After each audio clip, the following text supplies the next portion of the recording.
to Sumeru, our next objective should be to head to Sumeru City and find a way to meet with Lesser Lord Kusanali. And speaking of Lesser Lord Kusanali, even though we haven't heard too much about her, she doesn't seem to be the same deity who abducted your brother. But even so, people call Sumeru the Nation of Wisdom, you know. If we can get a chance to meet the God of Wisdom, maybe she can give us some useful information. But, Paimon doesn't know the way to Sumeru City. Maybe we can climb up to that spot with the statue of the Seven on it. That'll give us a way better view of things. Even if we can't see exactly where the city is, at least we'll be able to check for some smaller settlements nearby.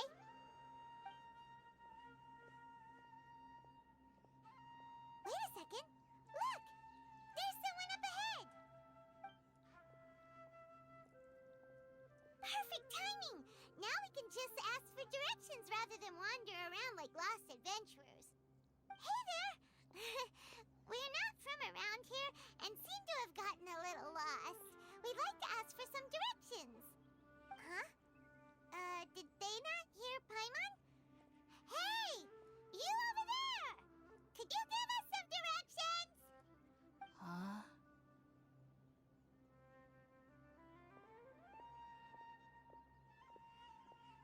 What's going on here? There's no way she could have missed that. Oh, wait! Could she be ignoring us? How dare she?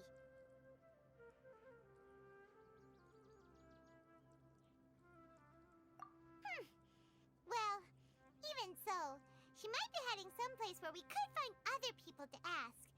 Let's keep our distance and follow her.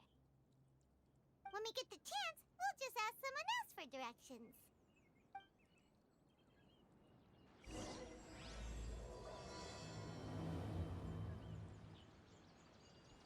Come on, let's follow her. Just keep quiet. Make sure she doesn't notice us.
Huh?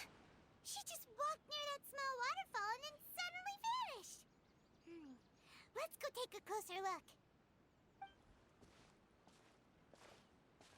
Might do something, but it looks like that's not the case. Look, she's sitting over there. Wait, she couldn't possibly be living here, could she? What should we do now? Do we try asking her for directions again? All right, then. It's not like we have anyone else we can ask.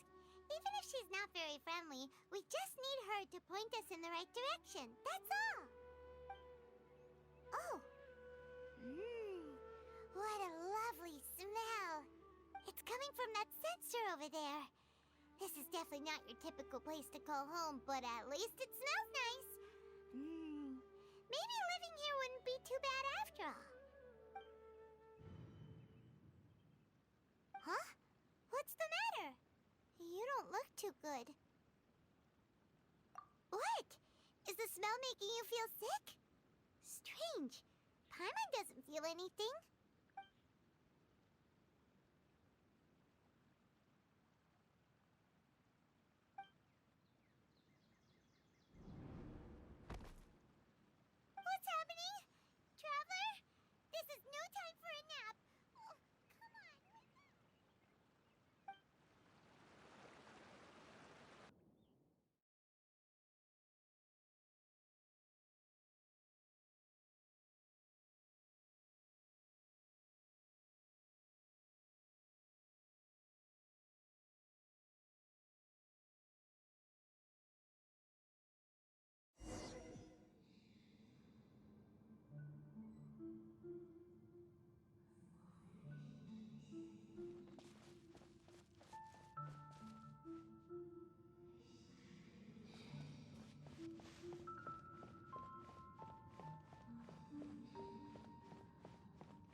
Scholar's been out for a long time now. Yes, you can relax. Believe me, Master is extremely knowledgeable. If he says that she's going to be alright, then there's absolutely nothing to worry about. Oh, are you awake now? Oh, thank goodness! Traveler, you're finally awake! Well, we're at...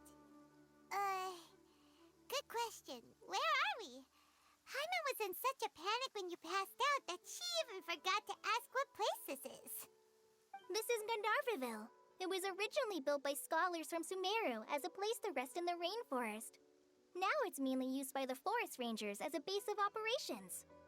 My name is Kale. I'm a trainee forest ranger. My master and I found you passed out during our patrol, so we brought you here. Oh, no things are necessary. I didn't do anything, really. By the way, how are you feeling now? Any discomfort?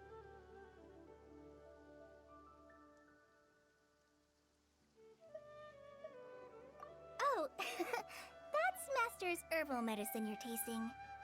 He gave you some while you were unconscious. Before I forget, Master mentioned you should take more medicine once you wake up.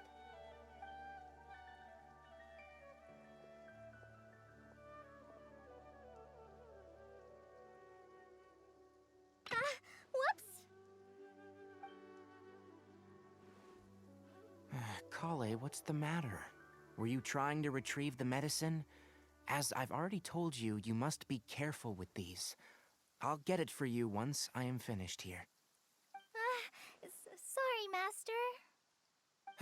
Now, the guide to Avidia Forest's edible fungi is clearly posted on our bulletin board, but if Farbode forgets which mushrooms to avoid one more time, I'll have no choice but to leave the guide somewhere a little more visible. Like right smack on his forehead so others can remind him to be careful. Right? This is the second time he's come down with food poisoning this month. I'll be sure to give him a good talking to. Yes, please do. If, on the off chance, Farbode simply enjoys having little imaginary fairies dance before his eyes, then we'll just let him be. But the next time he requires any of our medicine, be sure to charge him accordingly.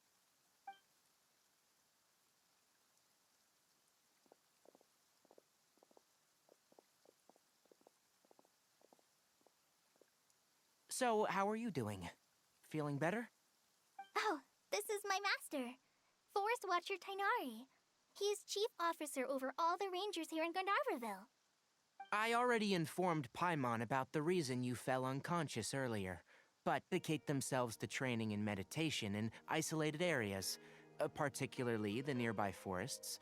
While meditating, they use a certain incense known as Spirit Borneal to help calm their minds as they enter a state of deep rumination. In hopes of asking directions, you two followed a scholar named Hypatia into her cave. The incense you smelled inside was the Spirit Borneal I just mentioned. That incense typically has no effect on most people, but for a very select few, it can have profound effects on one's cognition, as you experienced firsthand. Does that make sense? Very good. Now, answer me this. Did you feel anything after passing out?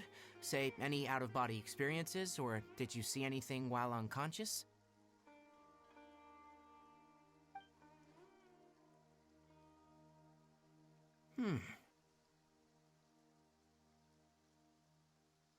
Kale, let the others know to stop bringing their patrol logs here for now. Huh? Why? Because these two will be staying here for the next few days. They can have my room, and I'll bunk with Amir. Now get a move on, and be sure to do as I've said. Yes, Master Tainari.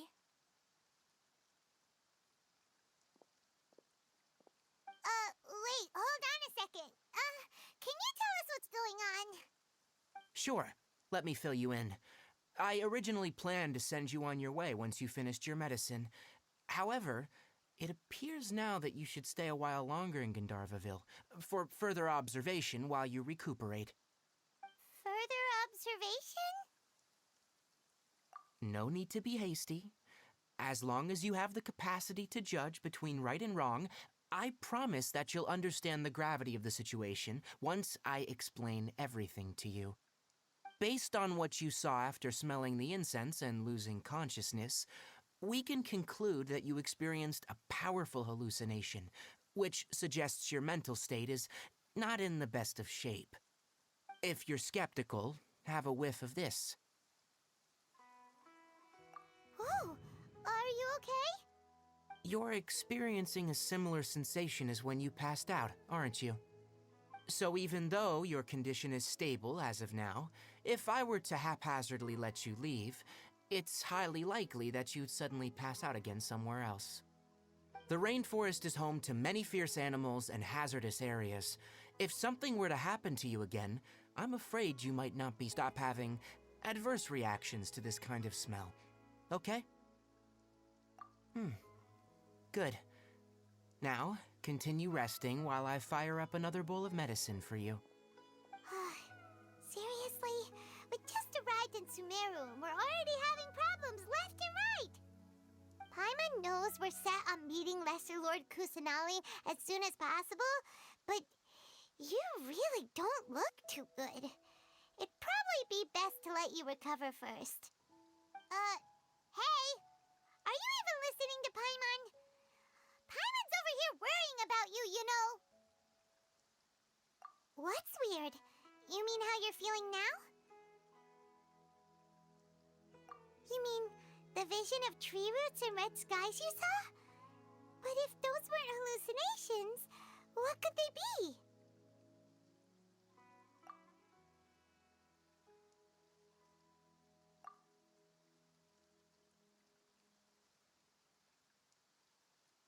Well, considering how unique you are, Paimon trusts your judgment here.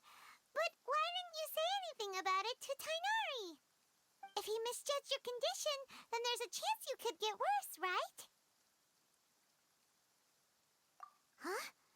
You mean that Tighnari already knows that what you saw weren't hallucinations? But if that's the case, why would he try to hide that from us? Oh, Paimon gets it now. That explains why you were so quiet earlier. Well, that settles it then. We'll stay here to rest up and figure out what's going on with your hallucinations. But it seems like asking Tighnari might not be an option anymore. What do you think we should do?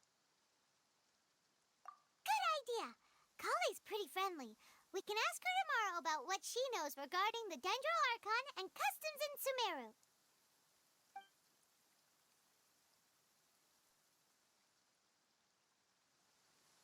Rise and shine! Come on, it's time to go find Kale! I don't concern myself with the weather.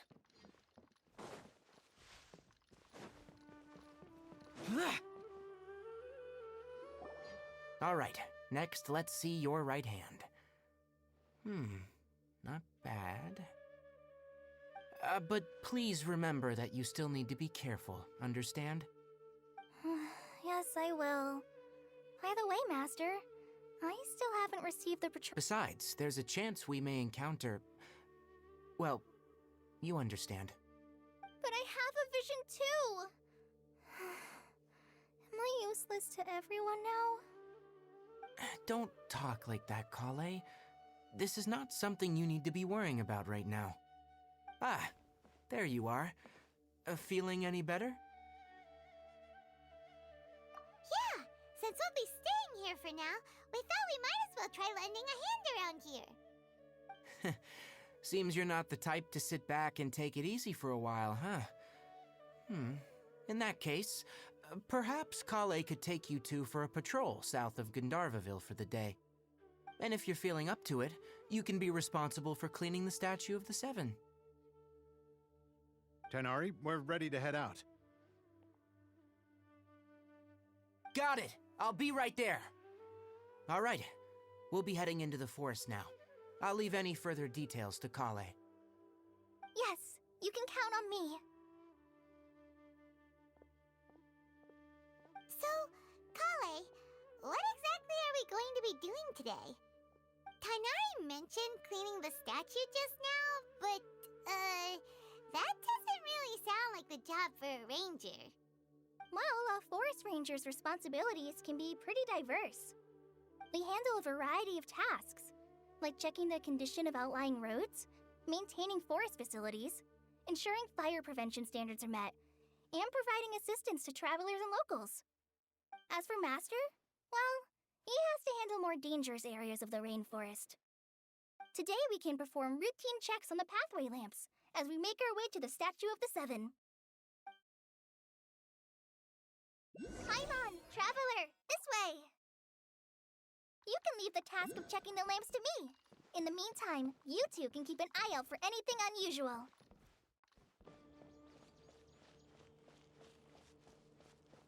Nothing wrong with these two lamps. Let's move to the next ones.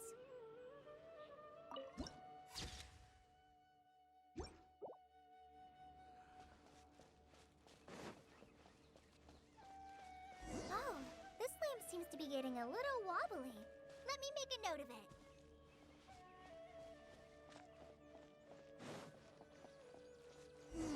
No problems with this lamp.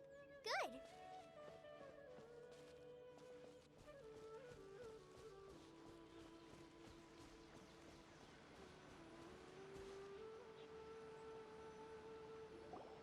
The Statue of the Seven is up on top of that large rock formation. You must have seen it when you came down this road before. It's pretty high up there, isn't it? Don't worry. If you're afraid you can't make it up there, I'm sure Master wouldn't mind if you don't clean the statue. Oh? I guess I'll leave it up to you then. There's not much footing once you reach the statue, so be careful up there. Paimon will fly up with you and help you with those hard-to-reach areas. By the way, Kale, do you know anything about the Dendro Archon? You know, what's she like? That depends. Are you referring to Greater Lord Rukkhadevata or Lesser Lord Kusanali? Huh? Greater Lord Rukkhadevata? Oh, is that the name of the former Dendro Archon? Uh-huh. Greater Lord Rukkhadevata was Sumeru's first Dendro Archon. She created the rainforest as well as the wall of Samiel around the desert. Her works provided a means of peaceful living for everyone. To the people of Sumeru, she's not only a symbol of wisdom, but also of power and kindness. Unfortunately, she disappeared in a great calamity that occurred a few hundred years ago. According to what Master has told me, the sages later found the newly born Dendro Archon and whisked her back to Sumeru. To celebrate the reinstatement of their lost deity, the sages dubbed her Lesser Lord Kusanali and let her reside in the sanctuary of Siristana. Uh-huh. Then what happened? Well, and then... I'm not too sure what happened, to be honest. Huh? You're not too sure? But aren't you from Sumeru? Yeah, I'm from Sumeru. But... Maybe it's difficult to discuss this topic with strangers. If that's the case, then don't worry, we understand. No, it's not that. I'm not trying to hide something from you. Besides, I don't consider you two strangers. Anyway, you two know Amber, right? Wait, Amber? You mean... For a while, and she helped me a lot during that time. You could even say that she helped me become a new person. There's no one like Amber. She lives life to the fullest while always adhering to her strong sense of justice. She's ready to answer the call for action at any moment, but is also very understanding of others. She's like the spark that lights the fire in everyone's heart around her. If you ask me, she's a prime example of a true outrider. She's the first person anyone coming to Mondstadt will meet. You can't help but be enthralled by her charm and enthusiasm, causing you to fall in love with the lands of Mondstadt and...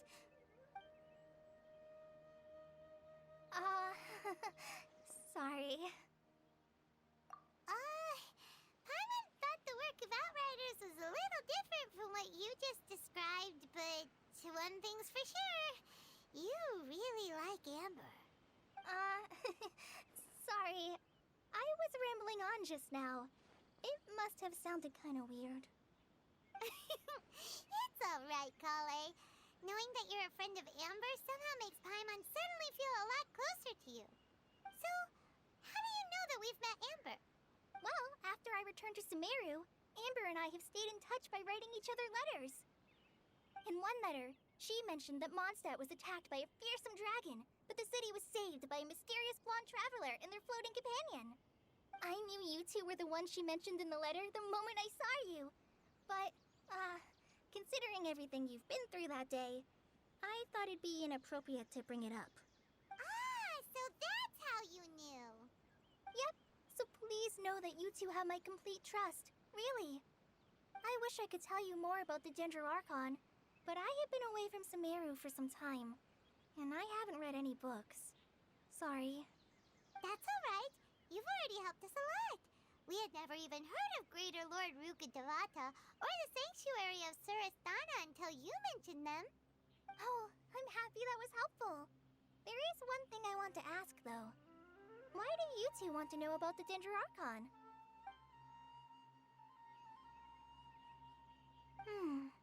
So that's why you're here. Thank you for telling me your story. Don't mention it. We are friends after all, right? Alright, we have a statue to clean. You both have my thanks. While you two are up there cleaning, I'll go ahead and inspect the forest canopy. Let's meet back here shortly.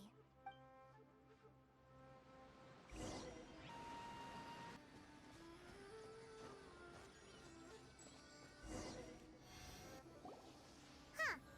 Now that Paimon looks at it, the deity that's carved on the statue is kinda small. Do you think she's supposed to be Greater Lord Rukkhadevata or Lesser Lord Kusanali?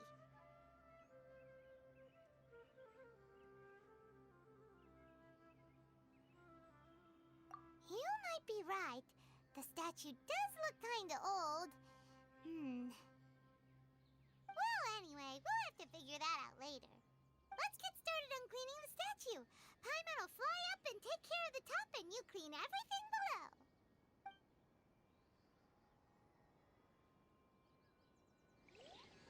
Nice work! That's one clean statue. Let's head down and meet up with Kale.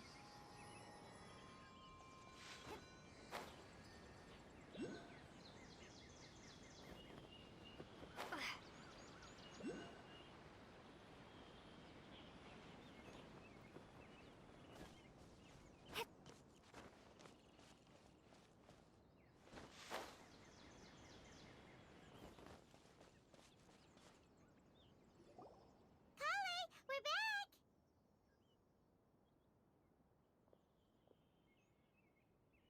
Welcome back!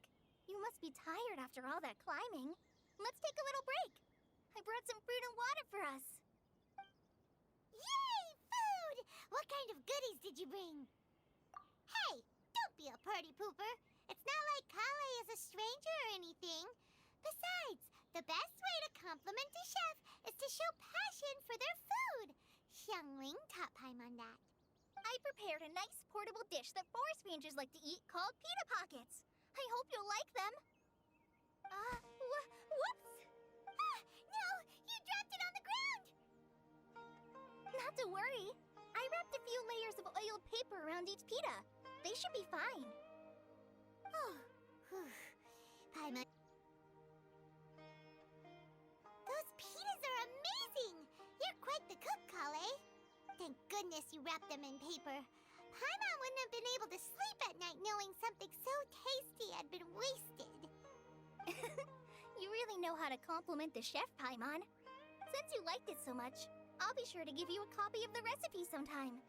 I'll even include all my personal cooking pointers, so you'll be making your own pita pockets in no time. Yay! Thanks, Kale! It's hard to believe someone as diligent as you could have clumsy moments too. Oh, I guess it happens from time to time. So, Kale, don't you think that Tainari's a little too strict with you? He won't let you touch anything without his permission. Paimon knocks stuff over all the time flying around the Traveler, but she's never said anything. Everyone has their clumsy moments. No, you've got the wrong idea about Master. Sure, he may seem a bit harsh at first, but with some time, you'll see that he's actually very kind-hearted. I've heard the veteran rangers say that Master is from some ancient and mysterious race that is known for their cunning wit and reclusive nature. Oh, by the way, you've heard of the Academia, right? Well, there's a group called,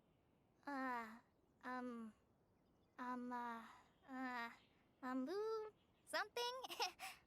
Well, anyway, because Master does a lot of research on plants, sages from the Academia have written him many times, inviting him to take up an official position there. But Master declines their offers every time, saying, Sumeru City is too noisy. It'd be bad for my ears.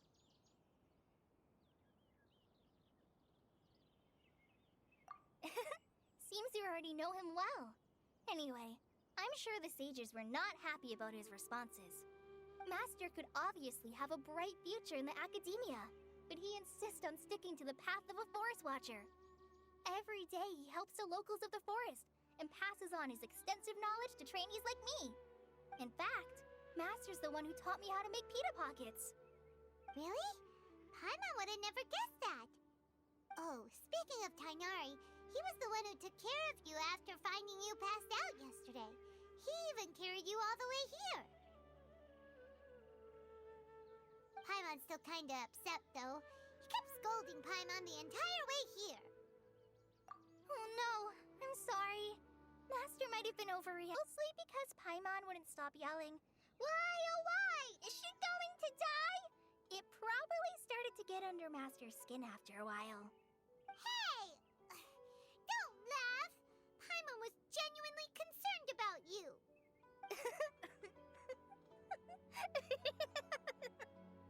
Hey!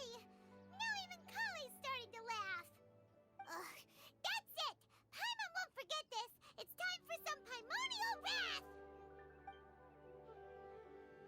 No! Don't touch me!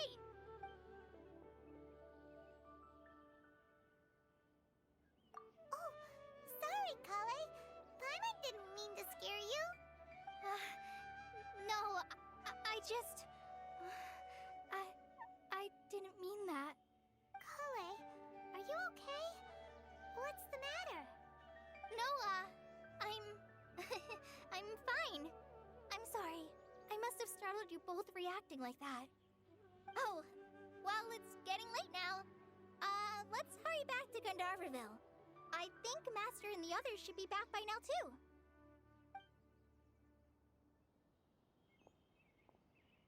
Huh?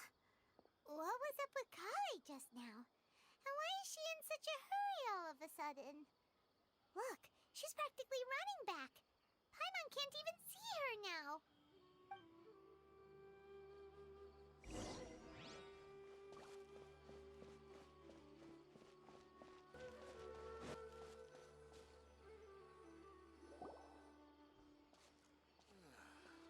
Ah, Traveler. You've returned. Yep, we're back. Have you seen Kale by any chance? Oh, Kale? Yes. I saw her go into her room just a moment ago. Oh, okay. Guess we'll just have to wait and talk to her tomorrow then. Oh. Huh? Tainari? What are you doing here? Where's Kale? I came to check on Kale's condition. To put it simply, she's not well. You mean she's sick? How could she be... Oh, wait a minute. Could it be because of what Paimon did yesterday? No need to worry. Something as small as you could never harm her. This sickness is something that Kale has been dealing with for some time. Kale has been more excited than usual since you two arrived. A little too much so, to be honest. She hasn't remembered to take care of herself. I suppose it's understandable, though. She hasn't been around anyone she considered a friend for some time now. It must have been refreshing for her to have you two here. So, Tainari, what's really wrong with Kale? Let's take this conversation elsewhere. Kale just fell asleep after taking her medicine. She needs some peace and quiet.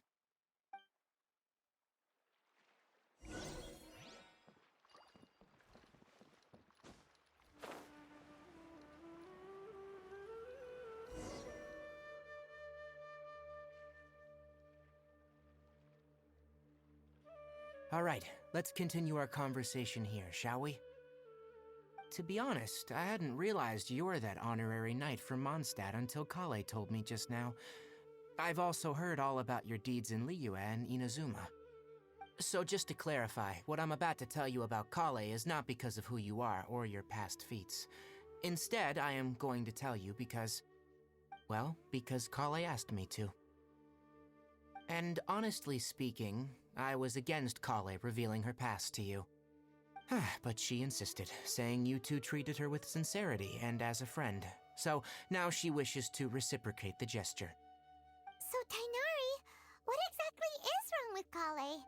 You said this is something she's been dealing with for some time. Just how serious is it? Right. Ever since she was a child, she's been afflicted with a disease called Elazar. Elazar? Yes. It's a disease unique to the lands of Sumeru. It is characterized by dark and hardened scales that form on the body. At first, the afflicted may only feel mild numbness on affected areas of the skin. However, as the disease progresses, one may begin feeling fatigued and even experience peripheral completely immobile. That sounds terrifying. Wait, hold on. So when Kale seemed to be acting a little clumsy earlier, it was because... Correct. That would be the effects of Elazar, which is precisely why I do not want her carrying or holding anything, lest she ends up hurting herself. With appropriate treatment, the disease can be effectively controlled before it progresses to a more serious stage. However, there is unfortunately still no true cure for Elazar. Nevertheless, Kale's mother still hoped that there was something out there.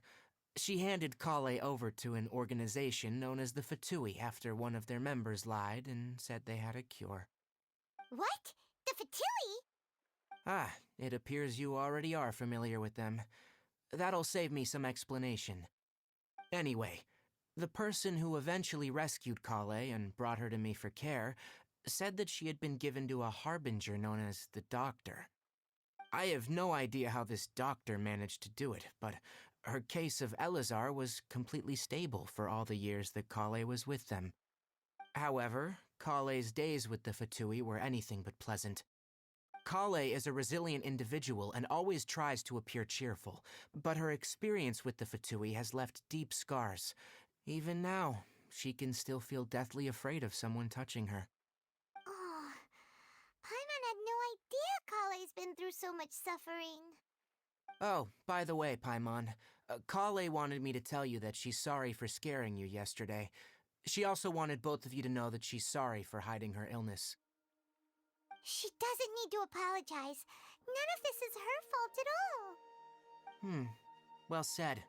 I hope you'll get a chance to tell her that in person the next time you see her. Kale once thought that it would be impossible for her to have any real friendships. I trust that you two will never let my trainee experience such emotional pain again. Don't worry, Tainari. We'll take good care of her. Well, it's not too serious at this point. She overexerted herself the last couple of days, which is what led her to break down this time. As long as she has taken her medicine and gets plenty of rest, she should get better. Though I must admit that Kale's condition was much more stable when she first arrived here in Gandharvaville. She was interested in the work of the forest rangers the moment she saw us. I could see that she was serious about learning, so I felt compelled to ask her to join us. Her stamina has gotten much worse now. All right, now that I've told you about Kale's past, I think I'll head into the rainforest to find some ingredients needed for her medicine. I'll see you two later. Yeah, we'd like to do something to help Kale too. All right, but I must warn you two. The rainforest is a dangerous place, especially for someone who's still recovering, like the Traveler. You must follow closely and listen to every instruction. No problemo. Let's go then. We'll be looking for a plant known as the Nilotpala lotus. It's often used to help those afflicted with Elazar recover their energy. Hey, Tainari? Where exactly are we going to find this plant? Nilotpala lotuses can be found all over the rainforest, but it often grows right here around Gandharvaville. given the name, it sounds like we should be looking for it in the water. You are correct. The Nilotpala lotus grows in the water. When fully matured, they look like giant blue flowers floating on the water's surface. Quite an attractive species, if you ask me. The large petals are actually the plant's leaves and sepals, which surround a very small flower. You should note that many of the plants found in Sumeru have names that are contrary to their species. Take the Cowpelata, for example. The plant is not a lotus at all, but rather a vine. And then there's the Sumeru rose, which is not a rose, and is completely contrary to its name. Oh, huh. Okay then. Note to Paimon. Never bring up the topic of flowers with Tighnari.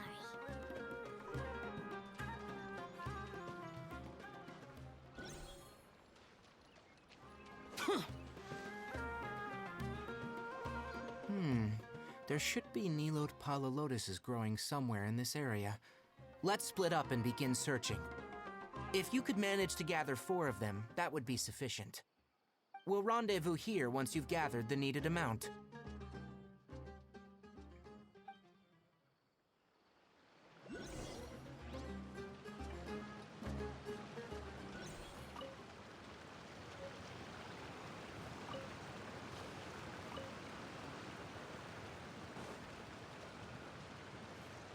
Alright, we've gathered enough Nilotpala lotuses. Let's head back to meet Tighnari.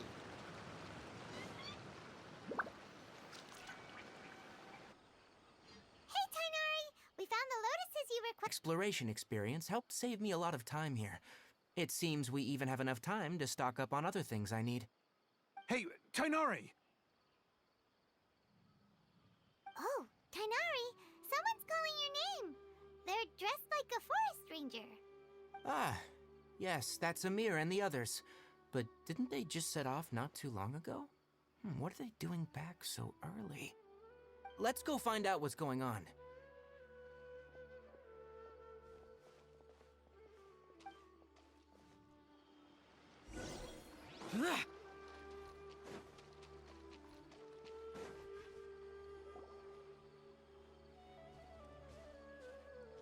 Tighnari, thank goodness we found you here. We were just about to head back and find you at Gandharvaville.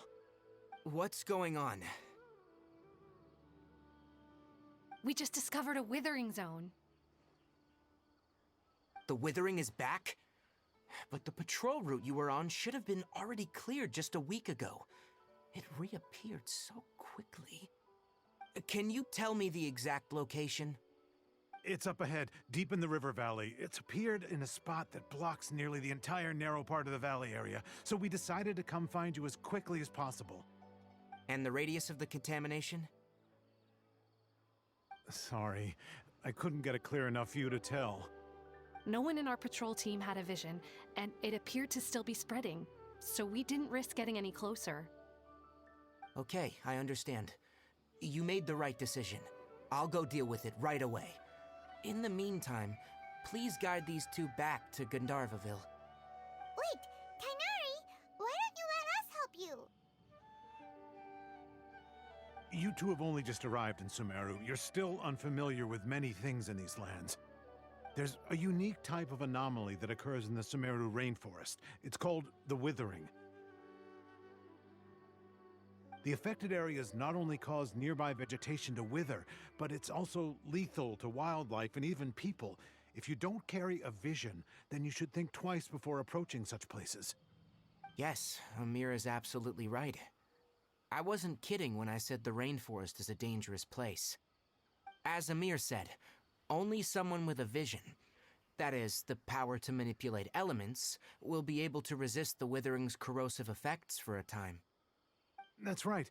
If any of the forest rangers without a vision come across a withering zone, we first make a record of the location and then have a ranger with the proper abilities deal. He may not have a vision, but he's a real pro at using the power of the elements. Seems the rumors about you were true then. In that case, all right. You 2 may accompany me. We typically only teach visitors how to identify the withering as they're about to leave Gandharvaville. we'll make an exception today and show you what it looks like up close.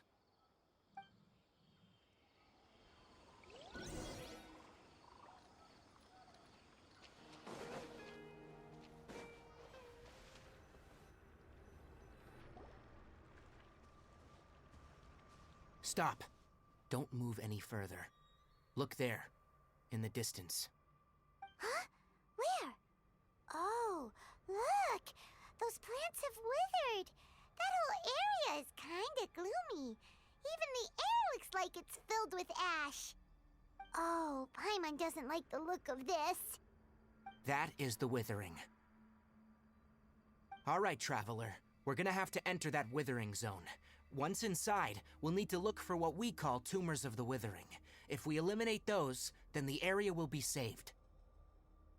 Thank you. But I must warn you, don't push yourself.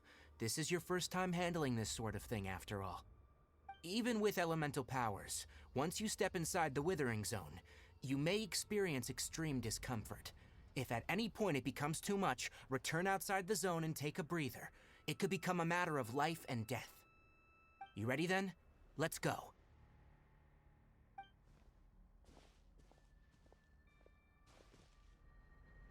First, we must locate any branches sustaining the withering zone.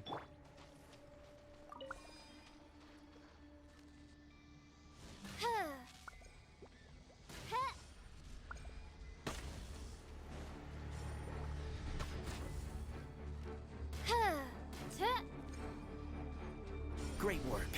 Now that all the branches have been cleared, we'll need to take care of the tumor.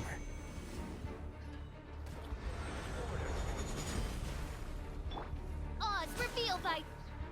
Boom boom! Boring!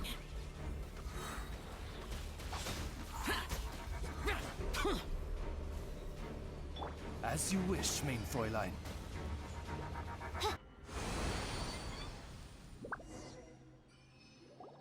We did it! Everything's returning to normal now! Yes. Thanks to you two, we were able to quickly restore this area back to normal. Tainari? You make it sound like we did well, but why does Paimon have the feeling you're worried about something? It's that obvious, huh?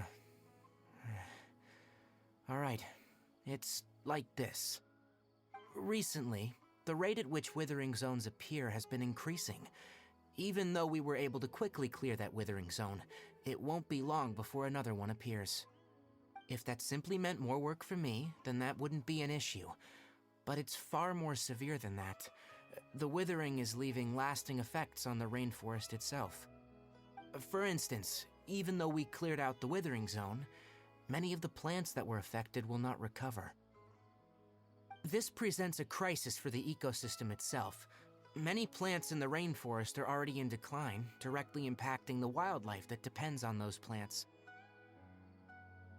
And most disturbingly, as the appearances of withering zones have started to increase, Kale's case of Elazar has also become more serious. Huh? But why's that? I'm still not sure of the exact reason. However, I've received word from acquaintances at the Academia that similar cases are being reported for patients with other conditions.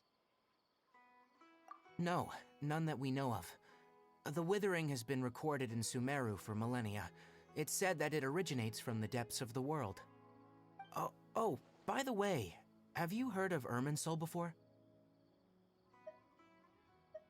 Irminsul is a tree located deep beneath the surface. Although it isn't like any tree we know in a biological sense, you can basically think of it as a large tree that grows downwards rather than upwards. I'm sure you've heard of ley lines, right? They're like the roots of Irminsul, spreading and extending from a massive cavern deep underground all the way up to the surface.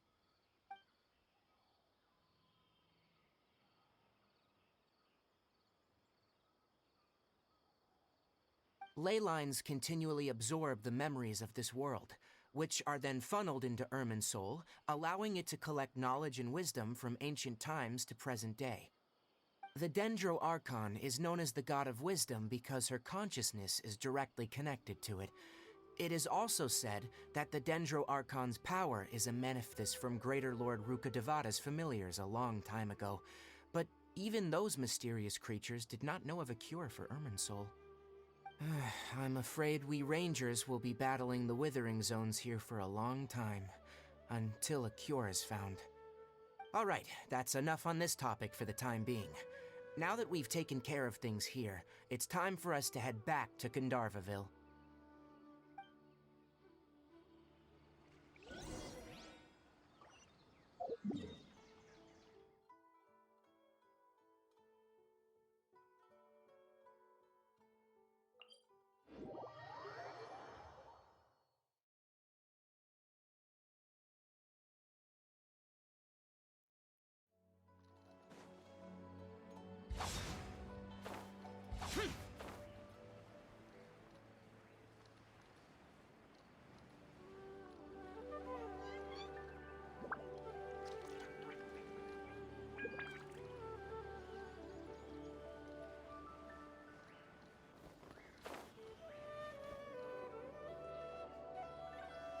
Oh, Tainari, you all made it back.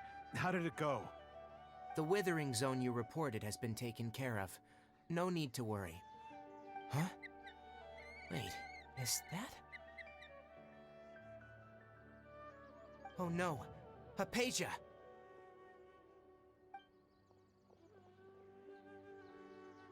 Huh? What's wrong, Tainari? This Duskbird is Hypatia's designated courier for urgent news. You do remember her, don't you? She's the scholar you and Paimon were following when you first arrived in Sumeru. Oh, her? How could we forget? So did something happen? Let me see what's written in the letter first. So what's it say? And what's with that weird expression on your face? Just let Paimon read it. Huh? All Paimon sees are 3 squiggly lines. Yes, allow me to explain. After we brought you from Hypatia's cave to Gandharvaville, Hypatia resumed her meditation. She must have just finished. It's been nearly 3 days since she's had anything to eat, and it appears she's forgotten to prepare some rations. This letter is her asking us for help. We need to go. What? You mean she's been sitting there for 3 days? Hey, wait, how did you know all that from just a few lines on the paper? Well, obviously because this has happened before. Last time she drew 5 lines, and possible. I've got some emergency rations set aside for times like these. Paimon, Traveler, could you two bring these to her? Wait, you want us to bring her the rations? But will the Traveler be okay if her cave is still filled with that funny incense? Let's find out. Here, Traveler, take a smell and see. So, how do you feel? Huh? Really?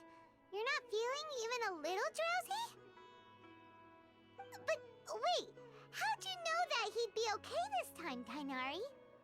Back when we were clearing the Withering Zone, I observed that he could adeptly manipulate the Dendro element. I knew then that he would be fine. And if I may ask, when I was telling you two about Irminsul's ley lines, was what I described similar at all to what you saw when you were unconscious? That's correct. Those weren't hallucinations at all, though I don't intend to apologize for deceiving you. Because what you saw is of significant importance, not just for the nation of Sumeru, but the entire world of Teyvat. My forefathers were shown much favor by Greater Lord Rukkhadevata. We took an oath to protect this nation together with her. Now that that duty has fallen to me, it was a part of my responsibilities to ascertain whether you could be entrusted with the fate of Sumeru. Now, after seeing you in action with my own eyes, you have earned my confidence, and I no longer feel the need to hide any secrets from you. When you passed out, your consciousness had connected directly with Irminsul. What you witnessed were actually real memories contained within Irminsul itself. I could try to tell you more, but it would be better if you went to ask Hypatia instead. Her focus on meditation and use of spirit borneal are aimed at establishing a connection with Irminsul, just as you did. That sounds nice and all, but will she really help us? Seriously, she completely ignored us the last time we tried talking to her. That was because when you ran into her, she was in a special phase of her training. During that time, she must avoid communicating with others. Please, wait here for a moment.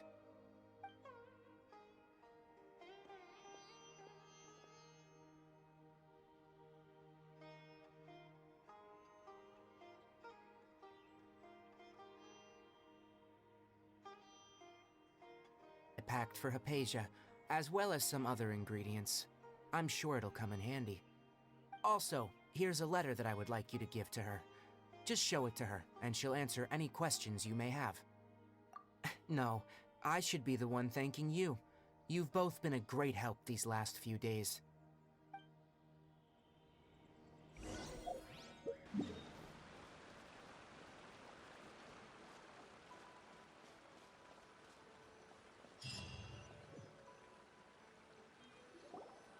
Hello? Hypatia? Hey, there's nobody here. Maybe she went out to look for some food. Let's try looking around the area.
There you are.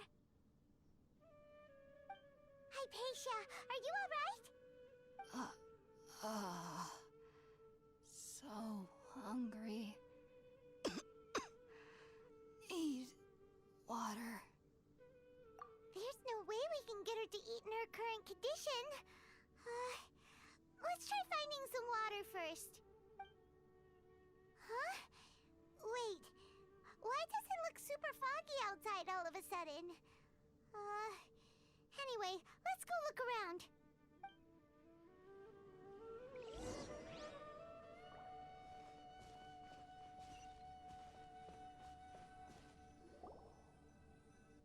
Huh? How'd things out here end up looking like this? What happened? And where are we? Really? Oh, maybe you're right. Let's go investigate the area.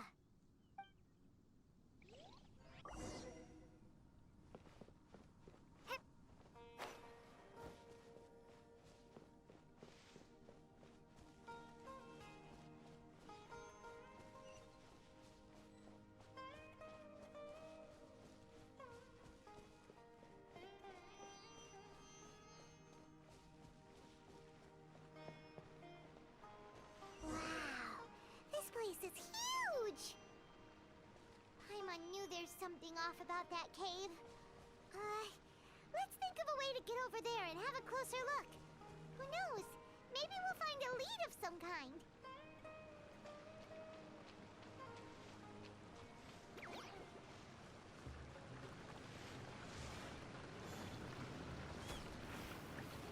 Propagate!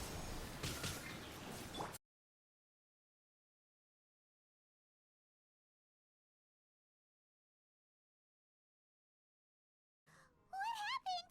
And where are we? Really? Oh, maybe you're right.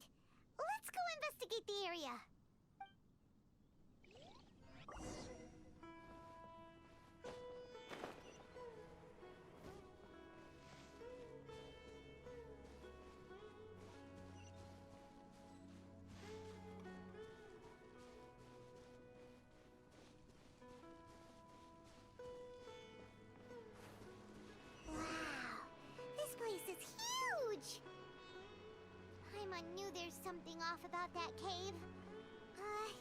Let's think of a way to get over there and have a closer look. Who knows? Maybe we'll find a lead of some kind.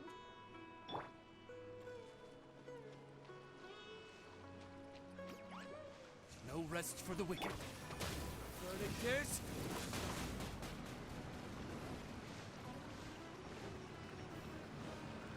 Ha! Ha! Ha!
verdict is...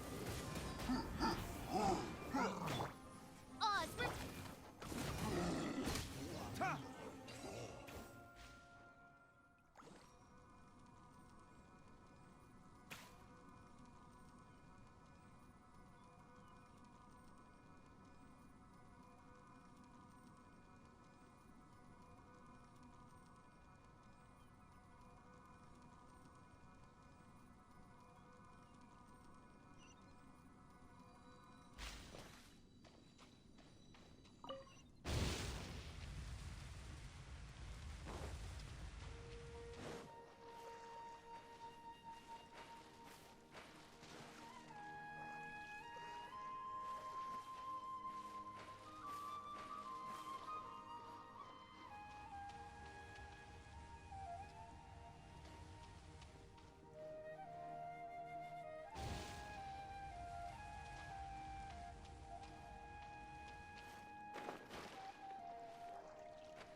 what in Tibet is going on here? This place is getting weirder by the minute. Hey, what's the matter? You don't look so good.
By royal decree! Ha! Ha! Time for retribution!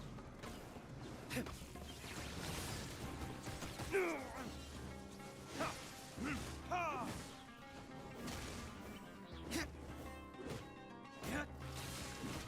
Come, sever night from day! Ha!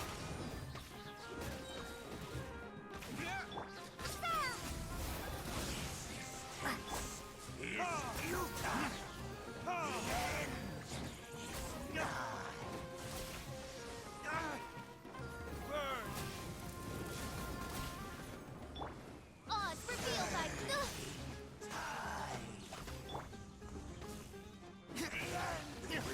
Huh? Why can't we beat this guy? Oh, Paimon doesn't get it! We faced others like him before! What's wrong this time? Traveler, though you may have managed to avert countless crises before, your good fortune was bound to end sooner or later. It's time you realize how weak and powerless you really are. Your brother. Oh, pitiful traveler. Are you really so ignorant? Or are you just living in complete denial?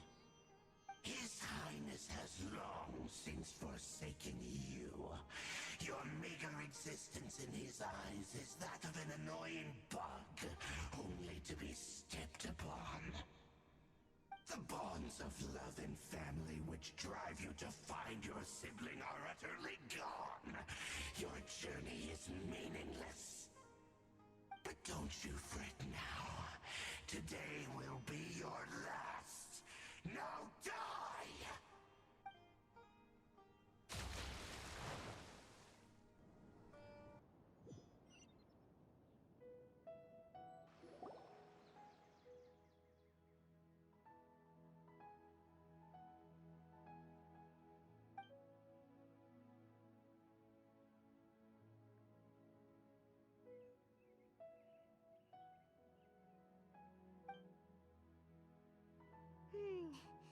What do we do?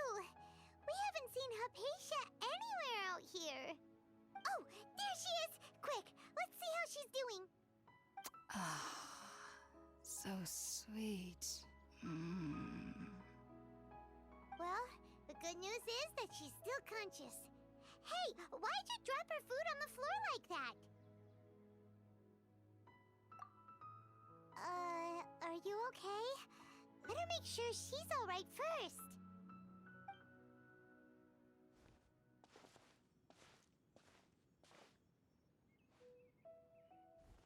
Whoa, wait a sec. Look at all this fruit lying around her. We can put that to good use.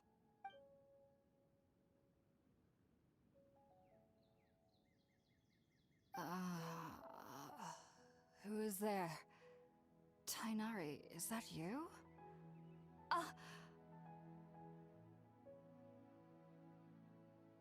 Huh? It's okay. You can relax, Hypatia. Tainari sent us here to bring you some food and water. Here, we have a letter that he asked us to give you.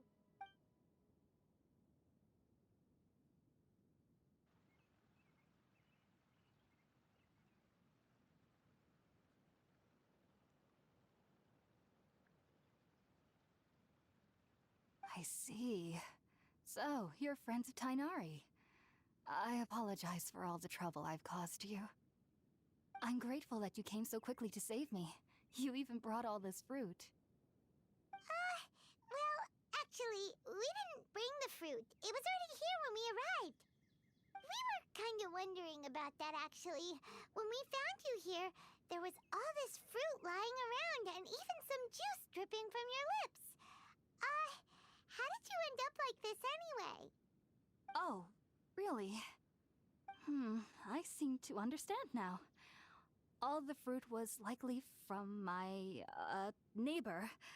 Must have come by and saw me like this. Your neighbor? You mean there's someone else living nearby? Oh? So you're able to see them too?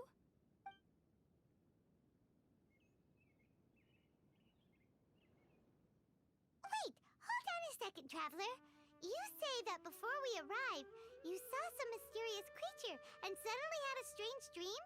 Isn't that a little too crazy to believe? No, I actually do believe what the Traveler is saying. I myself had a similar experience once before and ended up scaring my timid little neighbor here. You needn't worry. They mean you no harm. They only dragged you into the dream because they hoped to buy themselves a little time in order to scurry away. So, Hypatia, just what kind of creature is your neighbor exactly? I'm not sure what it's called, to be honest. But I do know that they have some sort of deeper connection with the Dendro Archon. I know this because the first time I saw them was also the exact day my consciousness was able to form a connection with Irminsul. Even after I opened my eyes and stopped meditating, my heart was still pounding, and my mind was racing with all the knowledge that I had touched. And at that very moment, I suddenly noticed a small figure at the opening of the cave. In my curiosity, I began to walk over to the creature. They must have already been used to me living in the cave, because they didn't seem to mind me approaching them. They just kept doing whatever they were up to. It wasn't until I crouched down next to them that they suddenly realized that I could see them. Oh! And then? And then I had a dream. By the time I came to, they were nowhere to be seen. I was convinced they'd never show up again. But sure enough, I saw them nearby a few days later. And they weren't alone. I feel like they aren't as afraid of me as the first time I approached them. But I never would have expected them to save me. Yes, no doubt about that. By the way, Tighnari mentioned in his letter that you had questions for me regarding Irminsul.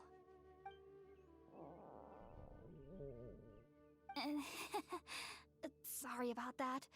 Sounds like just drinking juice still isn't quite enough for my stomach. Well, if somebody hadn't dropped the food earlier... Anyway, looks like we'll need to prepare something ourselves. Besides, Paimon's getting hungry too. Let's eat first and talk about Irminsul later. All right, we're up, Traveler. Today's menu will feature sweet madame and a radish veggie soup.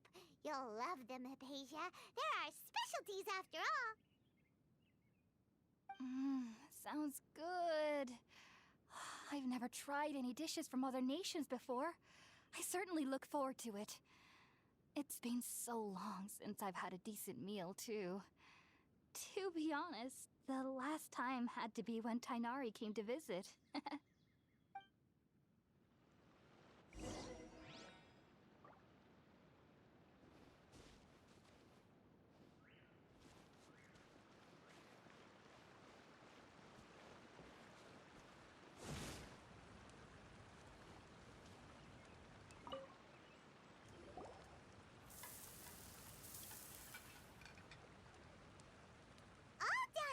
Let's use the empty box that Tighnari gave us since we already washed it. Oh, it smells amazing! And the box is a nice touch, too!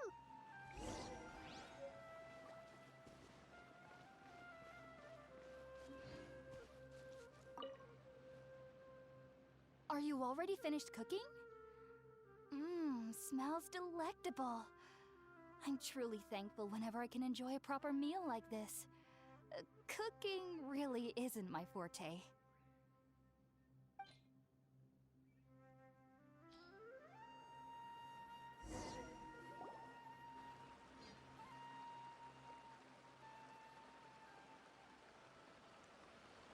Even though everything you mentioned was in Tighnari's letter, it's still hard to believe you were able to connect with Irminsul immediately after smelling Spiritborn eel for the first time. It took me nearly 3 years before I could do so. And everyone at the Academia even lauded me as a genius. You should know that some researchers spent their entire lives without ever successfully connecting with Irminsul as you have. So why does this incense allow people to connect to Irminsul? The ingredients used to make spirit-born ale primarily consist of plants created by Greater Lord Rukkhadevata. These special ingredients are conducive to heightening our senses to the Dendro Archon's power. Since the root of the Dendro Archon's power lies within Irminsul, we can occasionally tap into her powers to peer into the depths of the earth. Naturally, anyone who can establish a connection with Irminsul in their first ever attempt must be a person of great understanding. Makes sense. But Paimon's got a question. Why was she sensitive to the smell of those plants for such a long time? That was primarily due to her body's unique constitution. Stimulated by the incense, she could perceive the Dendro Archon's power and experience the sensory overload, hence the adverse reactions. Taking in any scent similar to the ingredients of Spirit-born Ale would cause adverse effects. Not to worry though, it appears you've already fully recovered. Technically, your body should still be sensitive to the powers of the Dendro Archon, but unless you're using intentional meditation techniques, the scent of Spirit-born Ale should no longer trigger such reactions. Whew. Well, that's a relief. I must admit, I am quite envious of your abilities. Even if it meant suffering from pounding headaches for the rest of my life, I'd consider it worthwhile so long as I could connect with Irminsul at will. Whoa, you're really serious about this whole thing, aren't you? I am a researcher after all. As a member of the Ritaoist Archon at the Academia, my main area of research is the so much we don't know, especially regarding the mysteries that lie in the starry skies. Which is why I must turn to the all-knowing Irminsul for answers. If only my perception wasn't so limited. Unfortunately, I cannot guarantee that my every attempt to attune with Irminsul will be successful, or that doing so will leave my consciousness intact. I am currently in the stage of training known as Satyavada life. Many researchers in Sumeru have lost their minds while seeking to attune with Irminsul during this stage. Sages have said that Irminsul contains divine knowledge, and touching such knowledge without the proper preparations and abilities will only lead to one's mind caving in on itself. That's why we meditate alone. We need to ensure that our minds will be calm while minimizing the possibility of involving anyone else. Whoa, so knowledge from Irminsul can be super dangerous. Aren't you afraid of the risk, Hypatia? Of course I do. Especially during nights that are pitch black with no moonlight, and dead silent without even the sound of insects. However, I've been feeling better as of late. I don't get as scared anymore knowing that I have a little neighbor living nearby. I believe that being able to see them is a sort of blessing from the Dendro Archon. But what's strangest of all is that they're clearly an envoy of the God of Wisdom herself, and they have the curious power to make people dream. What's so strange about that? It doesn't sound so out of place for a divine being, does it? Well, it's strange because nearly nobody in Sumeru can ever dream. Huh. Is that true? Yes, well, to an extent. Only children can dream in Sumeru. Adults, however, never do. The sages say that wisdom implies rationality, but that which occurs in dreams is often neither rational nor logical.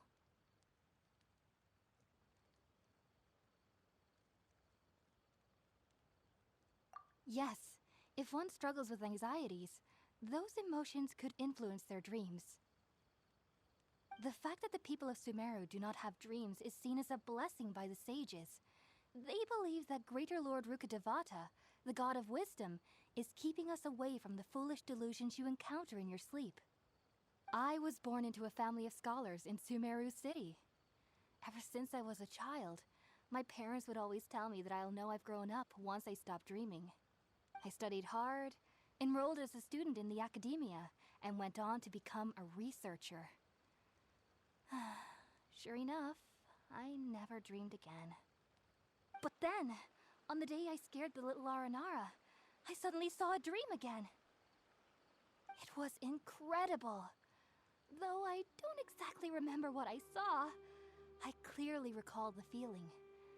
I suddenly felt like I was a child again. Back then, I was foolish and ignorant as any youth would be, but I was free of fear.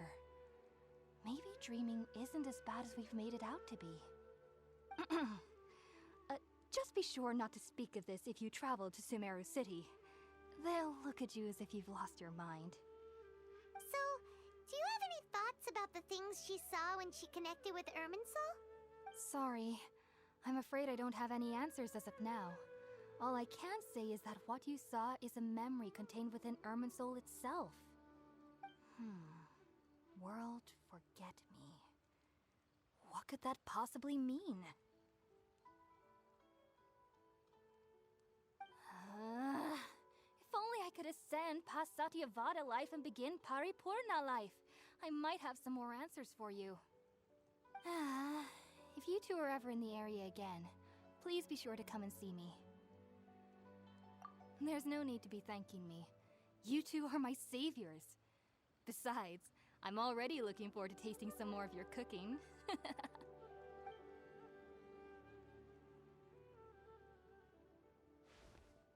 that we know Hypatia is alright and had the chance to ask her some questions, Paimon thinks it's about time to head back to Gandharvaville.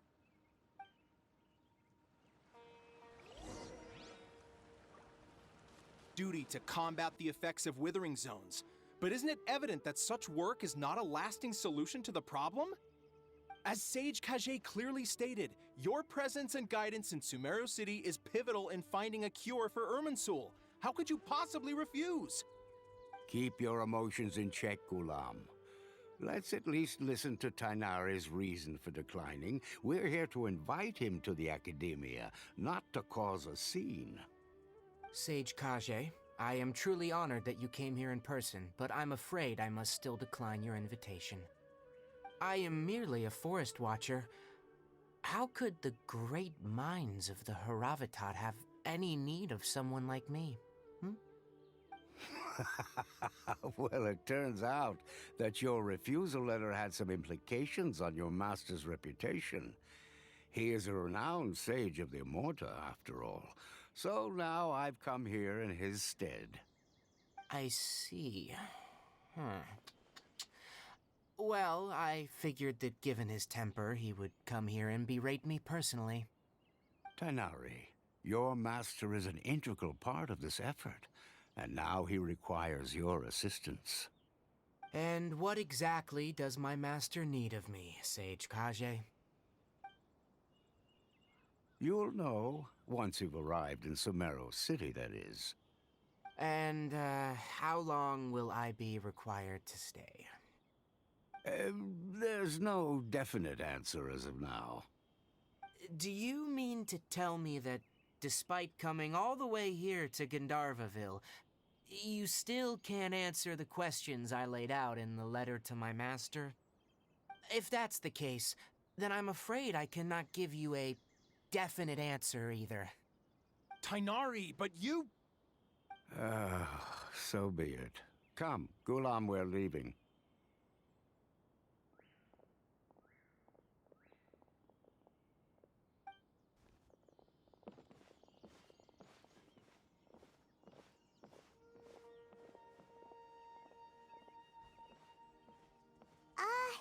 Tainari, what was that all about? It's nothing. Some people from the Academia wanted me to go to Sumeru City to assist them with a project, but I had to refuse on account of all my responsibilities here. But all that can wait. How did things go with Hypatia? It was quite the eventful trip, but the main thing is that she's safe and sound. Here longer. I assume you will be heading to Sumeru City, correct? That's right! We want to meet Lesser Lord Kusanali and ask her for advice. Do you have any idea on how we can find her? Sorry, I'm afraid I don't have any advice for you there. Well, do you at least know anyone we can try asking in Sumeru City? Let me think. My trips to Sumeru City have been fairly short, and most of my acquaintances are researchers. Oh, how about this? I'll write you a letter of introduction that you can give to a researcher I know. He's from the Amorta Darshan and is adept at gathering information. Asking him might prove worthwhile. Also, when you enter Sumeru City, you'll probably end up receiving something like this item here. I'm not sure if it will ever come in handy for you, but maybe you can give it a try. Oh? What is it? It's called an Akasha Terminal. It's a tool produced by the Academia that utilizes the legacy of Greater Lord Rukkhadevata. Some say that this item is the very basis of Sumeru's reputation as the City of Wisdom. Needless to say, this device and its usage fall under the Academia's expertise, so I'll leave it to them to show you how to use it. Great! Next up, Sumeru City! But wait, before that... That's right! Tainari, we have something important to say to Kale before we leave. Is she doing better now? Yes, she's doing much better. After being confined to her bed all this time, I thought a little walk would do her some good. Last I saw her, she was taking the path towards the North Crossing. She knew you two would be leaving soon, so she must have wanted to see you off. Thanks, Tainari. All right, let's go! Farewell, and good luck to you both.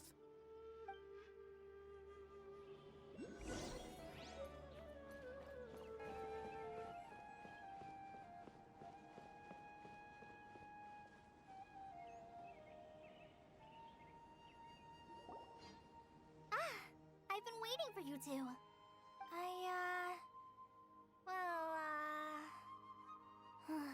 Never mind. I guess I should just wish you two a safe and successful journey. Thanks for waiting here just to see us off, Kale. We're headed to Sumeru City. Don't worry about me. I can take care of myself. My condition won't be getting in the way of my duties. I want to be a forest ranger after all. It's up to me and the others to protect the rainforest here. Should have told you both about my condition when we first met. I just wanted you two to treat me as a normal friend. Not some girl that needs your sympathy. But I guess now I understand that the most important thing is for friends to be genuine with one another. There's no need to apologize, Kale. We should be thanking you for trusting us enough to be your friends and sharing your past with us. We're probably still gonna worry about your condition, but that's because we're friends and we care about you. Thank you. That means a lot. Before you leave, I have something for you. Oh? What is it? It's my recipe for pita pockets. I told you that I'd give you a copy, remember? My handwriting is a little, messy, so please don't laugh. Yay! Thanks, Kale. Now we can eat those scrumptious little pitas whenever and wherever we like. I hope that whenever you eat them, you'll both remember your time here in Gandharvaville. Well then, I, trainee Forest Ranger Kale, bid you both farewell. Please visit Gandharvaville again. The Rangers will always be ready to assist you here.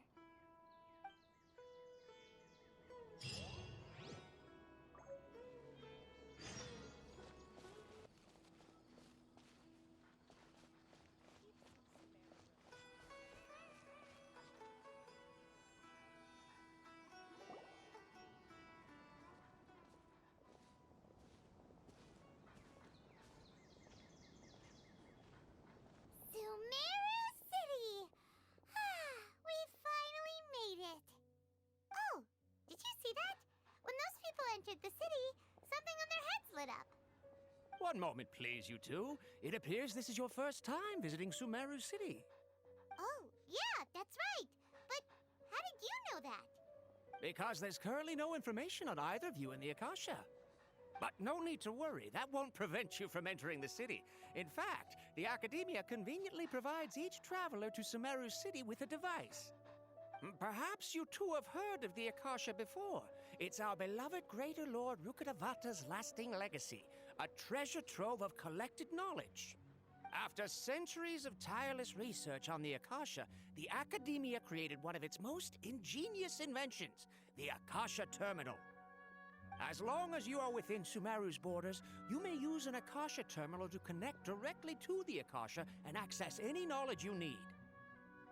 I should mention that due to technical limitations, the operation of Akasha terminals will be much smoother and more effective in large cities such as Sumeru City and Port Ormos. Oh, so this is the thing that Tainari was telling us about.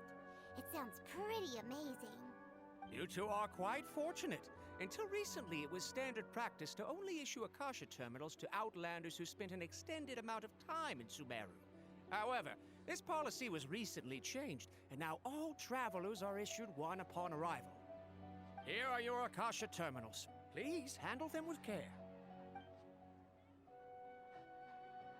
It kind of looks like a leaf. To activate it, simply hold it in your hand and say the following phrase to yourself.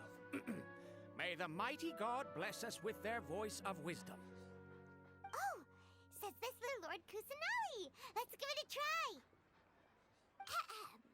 May the mighty God bless us with their voice of wisdom.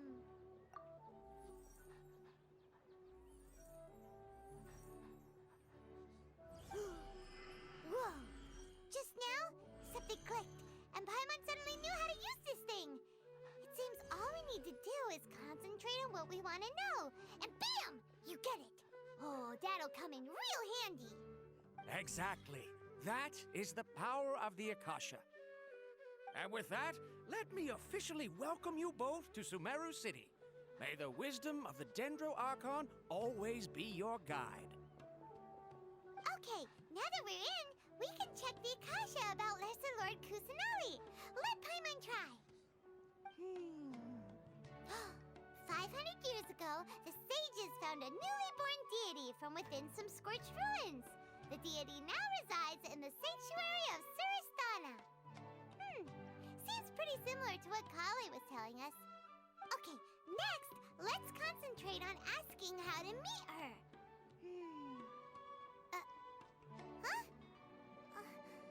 Paimon doesn't sense anything. The Akasha didn't respond to Paimon's question. Oh, come on! Ugh. Focusing on this question feels like when you have something you're trying to remember and it's on the tip of your tongue, but you just can't think of it. Ugh. Paimon's brain is exhausted. Oh, smart idea. But what are you going to ask it?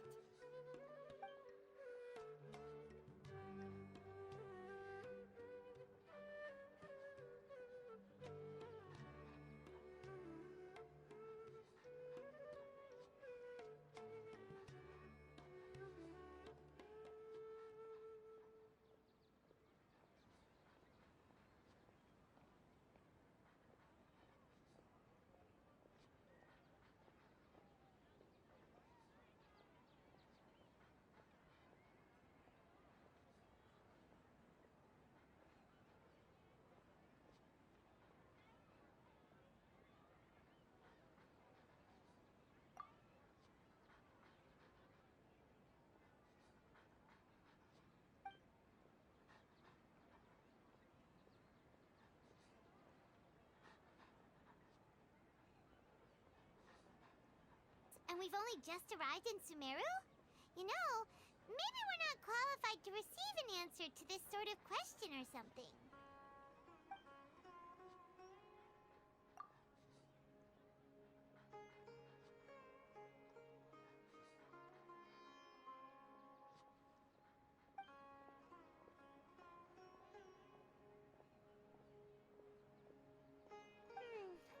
You too? Well, glad it's not just Paimon.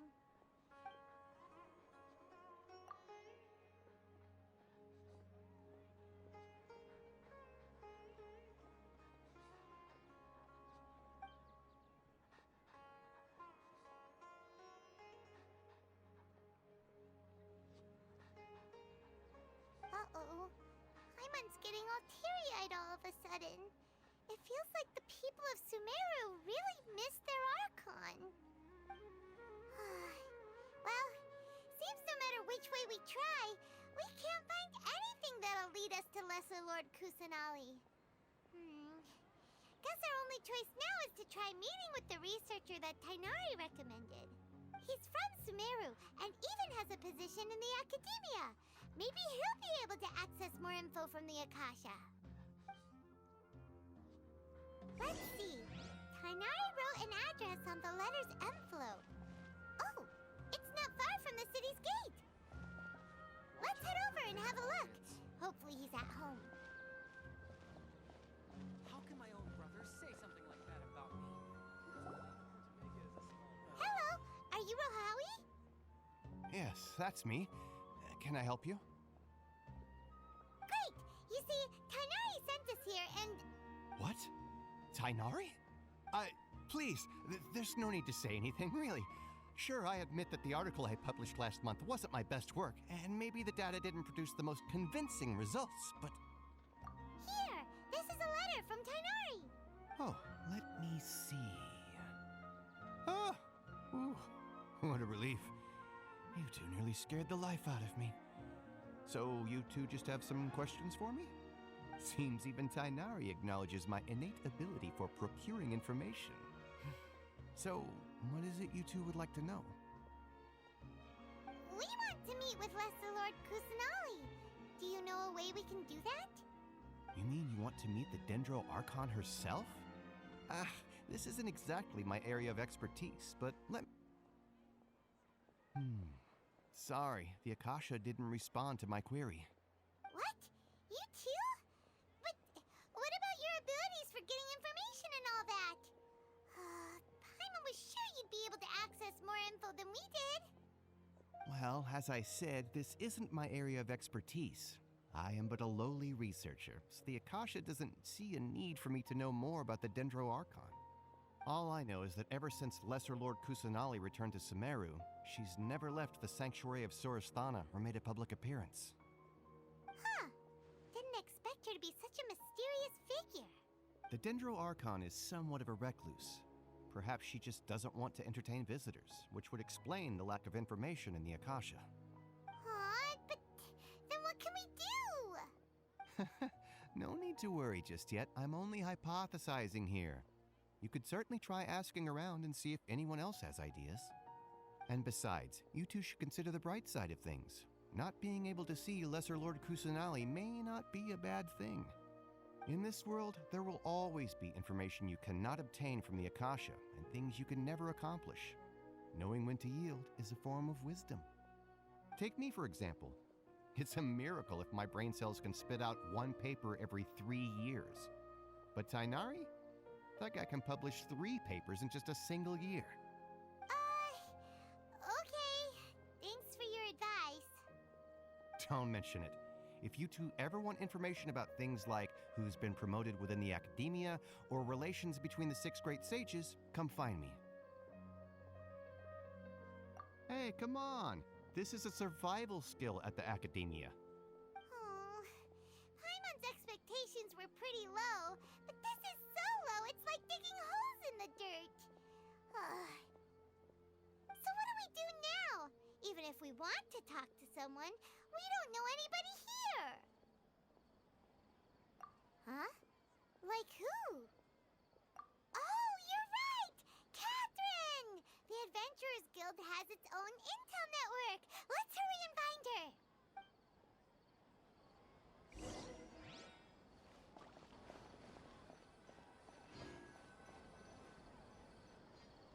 Ad Astra Abyssosk. Hello, Traveler and Paimon. Catherine, we need your help with something. Understood. The Adventurers Guild is always ready to serve you. With what do you require assistance? We want to meet with Lesser Lord Kusanali. Do you know a way we can do that? You two wish to meet with Sumeru's Archon. Understood. Please wait.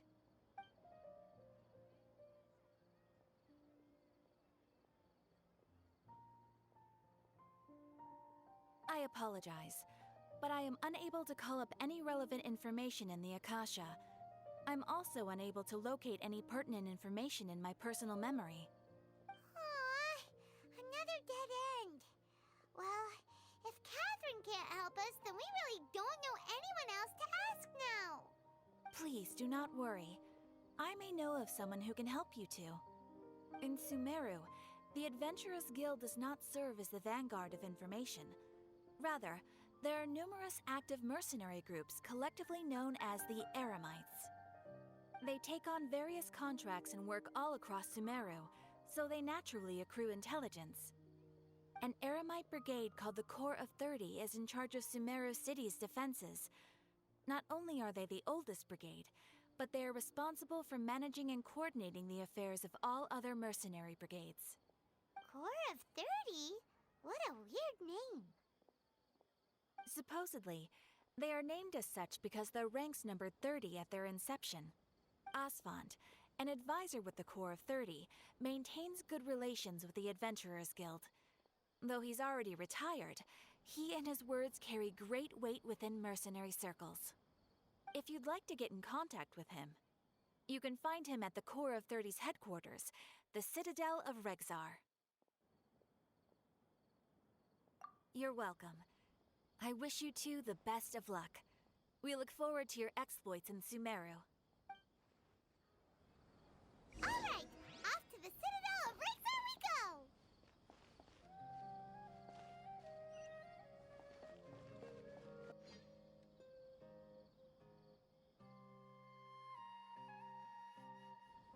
Welcome. The Adventurers Guild told me to expect you two. It's nice to meet you, Asfand. We'd like to ask you about something.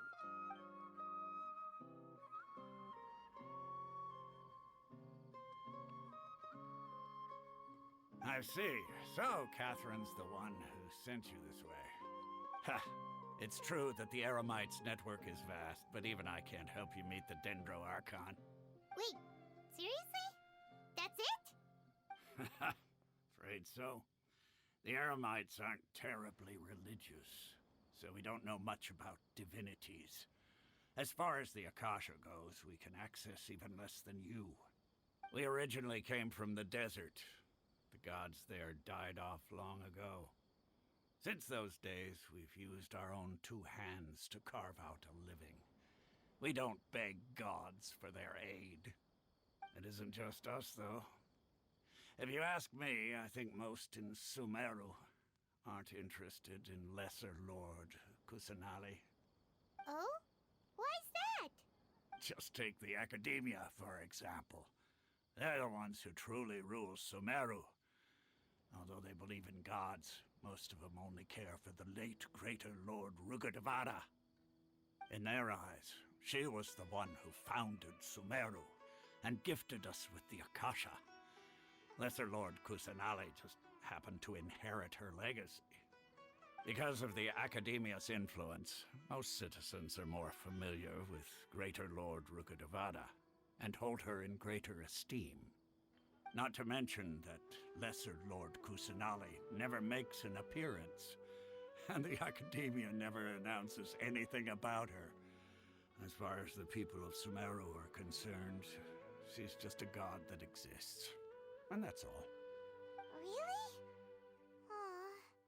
After hearing all of that, Paimon sort of feels bad for Lesser Lord Kusanali. Ha! But who knows? We're all just guessing when it comes down to it. Besides, I'm sure the God of Wisdom doesn't worry about her reputation among people like us.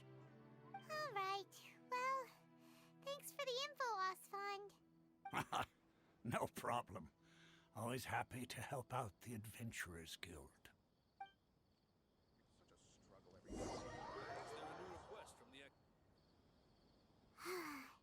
Seems Asfand was right about most people's attitudes here.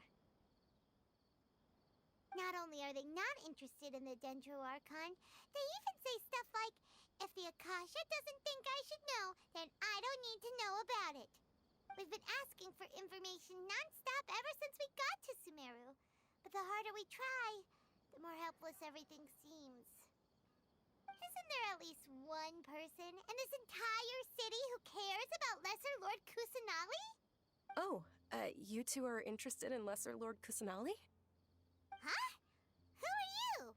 From the sound of it, you two are Outlanders who recently arrived here. You've been asking around for information on Lesser Lord Kusanali, right? Oh, I'm sorry. I forgot to introduce myself. I'm Dunyarzad, one of Lesser Lord Kusanali's faithful followers. Whoa, really? know how we can meet with her?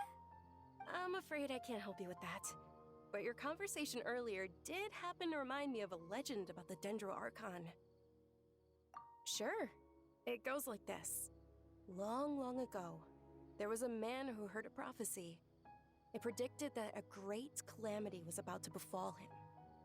Panicked by what he heard, the man sought out the Dendro Archon in hopes that she would bless him with the wisdom to help him escape his predicament. The man journeyed across deserts and through rainforests and experienced tribulations of every kind. However, he still couldn't find any trace of the Dendro Archon. In despair, he thought, alas, the Archon has abandoned me. He then had no choice but to sorrowfully resign to his fate. Okay, and then what happened? And then, the calamity came. But to his own surprise, the man felt somehow emboldened by the trials of his journey. By relying on his own strength, he managed to overcome the adversity. At that moment, a bird perched upon his shoulder. This bird was, in fact, an avatar of the Dendro Archon. She said, "O Archon Seeker, do you now understand? She and her wisdom have long been found by you. Along your journey, we were in every flower and blade of grass, every ray of sparkling sun, and every breath of dancing wind. So long as you continue to think and ponder, we'll be wherever you go." Yeah, thanks for the story! Paimon feels all warm and fuzzy inside after that. Khan's avatars. Dunyarzad, since you worship Lesser Lord Kusanali, can you tell us anything else about her? Of course. So did you two know that, I'm terribly sorry, but it seems something's come up now. Let's chat another day.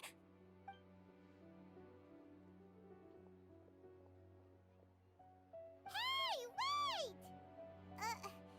What the heck just happened? It looks like they're searching for someone. Dunyarzad was acting super nervous just now. You think they're looking for her? This stinks! We finally managed to find a lead about Lesser Lord Kusanali! We can't let them get in the way now! Let's see if we can get rid of them. Then we can catch up with Dunyarzad! Hey, have you two seen a brown-haired girl wearing a purple top and a long blue dress? We're looking for her. Did she have bandages wrapped around her wrists? Yes, that's her. Did you see which direction she went? Yeah, she went that way. Quick, after her!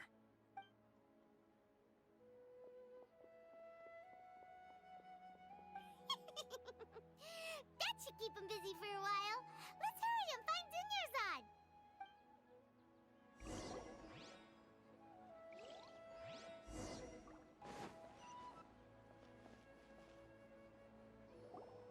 There you are, Dunyarzad. We thought you might have been long gone by now. Oh, it's you two. Oh, you startled me there. You can relax now. We threw those people looking for you off the trail. Really? Thank you so much.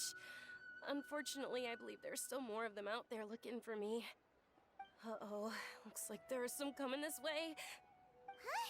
More of them? Then what are we standing here for? Run! No, wait, my body isn't in the best shape. It's difficult for me to run. Okay, sounds good. There's a tavern on the other side of the port we can go to. They probably wouldn't expect me to hide in a place like that. All right, let's move out. Stay behind us. We'll keep an eye out for anyone looking for you.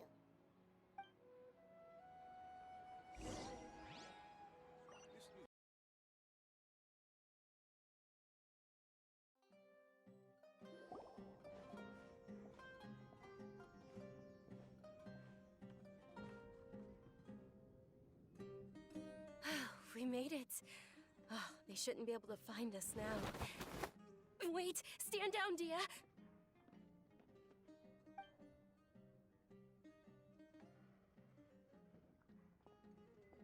My lady, who are these two?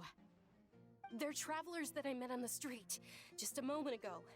They happened to notice that you were all searching for me, so they helped me hide. I see. In that case, you two should scram. There's nothing here for you. Wait a sec! Who the heck are you? And why are you shooing us away? I'm Miss Dunyarzad's bodyguard, here to see that she returns home safe and sound. My lady, let's get going. You've been gone for so long that your parents are worrying themselves sick. And if I refuse to go with you? It'd be easier for the both of us if you cooperated. But if you insist on not going, then I'll have to carry you like a sack of potatoes. Hey! Dunyarzad already said she doesn't want to go back. Why are you still pushing her? Stay out of this. You don't understand the situation. Sorry, my lady. Even though I'm your bodyguard, your parents are my employers. I have to answer to them. How much? Wait, what? How much more do I have to pay you to become your employer? So you never listen to my parents ever again. Double? A triple? Give me some time and I'll get that much. My lady, this isn't about Mora. I don't know what you think of us Eremites, but let me say this. I like Mora, but I'll never go against my principles.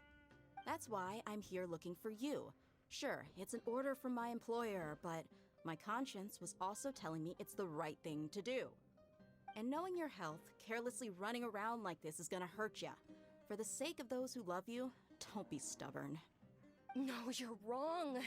I'm aware of my limits, and I know what I'm doing. Honestly, the only people being stubborn right now are my parents. And I know perfectly well that it makes no difference if I'm at home or not. They still won't accept reality. And every time I bring this up, they just change the subject. Dia, you've been living with us a long time already. This should be old news to you. Dia, I know it hasn't been easy for Mother and Father, and I'm grateful for also grateful too. Because she saved me. The love I have for her is the same I have for my parents. This is my life and my last chance. So I want to do something meaningful. My lady, are you sure what you're doing now is meaningful? Yes, I'm sure. At least, it is to me. Fine, I won't ask you to return home anymore. But let me make something very clear. I'm only doing this because I respect your determination, not because I agree with you. Thank you, Dia. Sorry for being so rude just now. My nerves were acting up. And I even brought up your payment in such an offensive way. Don't worry about it, my lady. I did say that I like Mora. Besides, that's our next topic of conversation. Today's little excursion caused such a ruckus that every single bodyguard at the estate was deployed. It wouldn't be easy to hide. Since this definitely won't be your last escapade, here's a little tip. You should at least make it look like your room and things are still in order when you leave. Also, you'll need someone to cover you for when you're out and about. So, I'll let you hire me, my lady. This way, everyone wins. As for the pay, let's say half of what your father pays me. We can settle the bill when we return to the estate. Okay, deal. Yay! Looks like they've reached an understanding. I'm fine, really. I just feel a little tired now that things have calmed down. My lady, stop trying to look tough. We're already in a tavern, so let's rest up and grab some grub. I'm sorry for worrying you two. If you don't mind, I'd like for you to join us. Sure! After you rest up, we want to hear more about Lesser Lord Kusanali.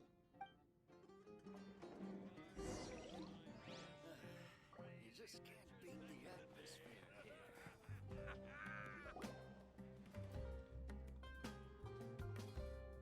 Ha! Well, if it isn't Dia.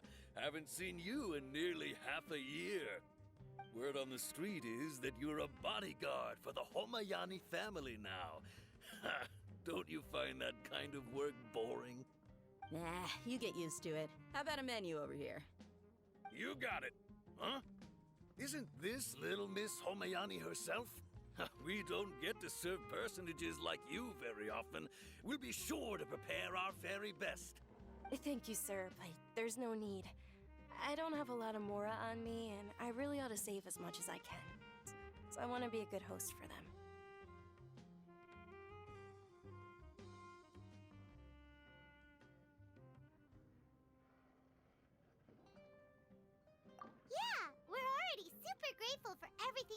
us about Lesser Lord Kusanali.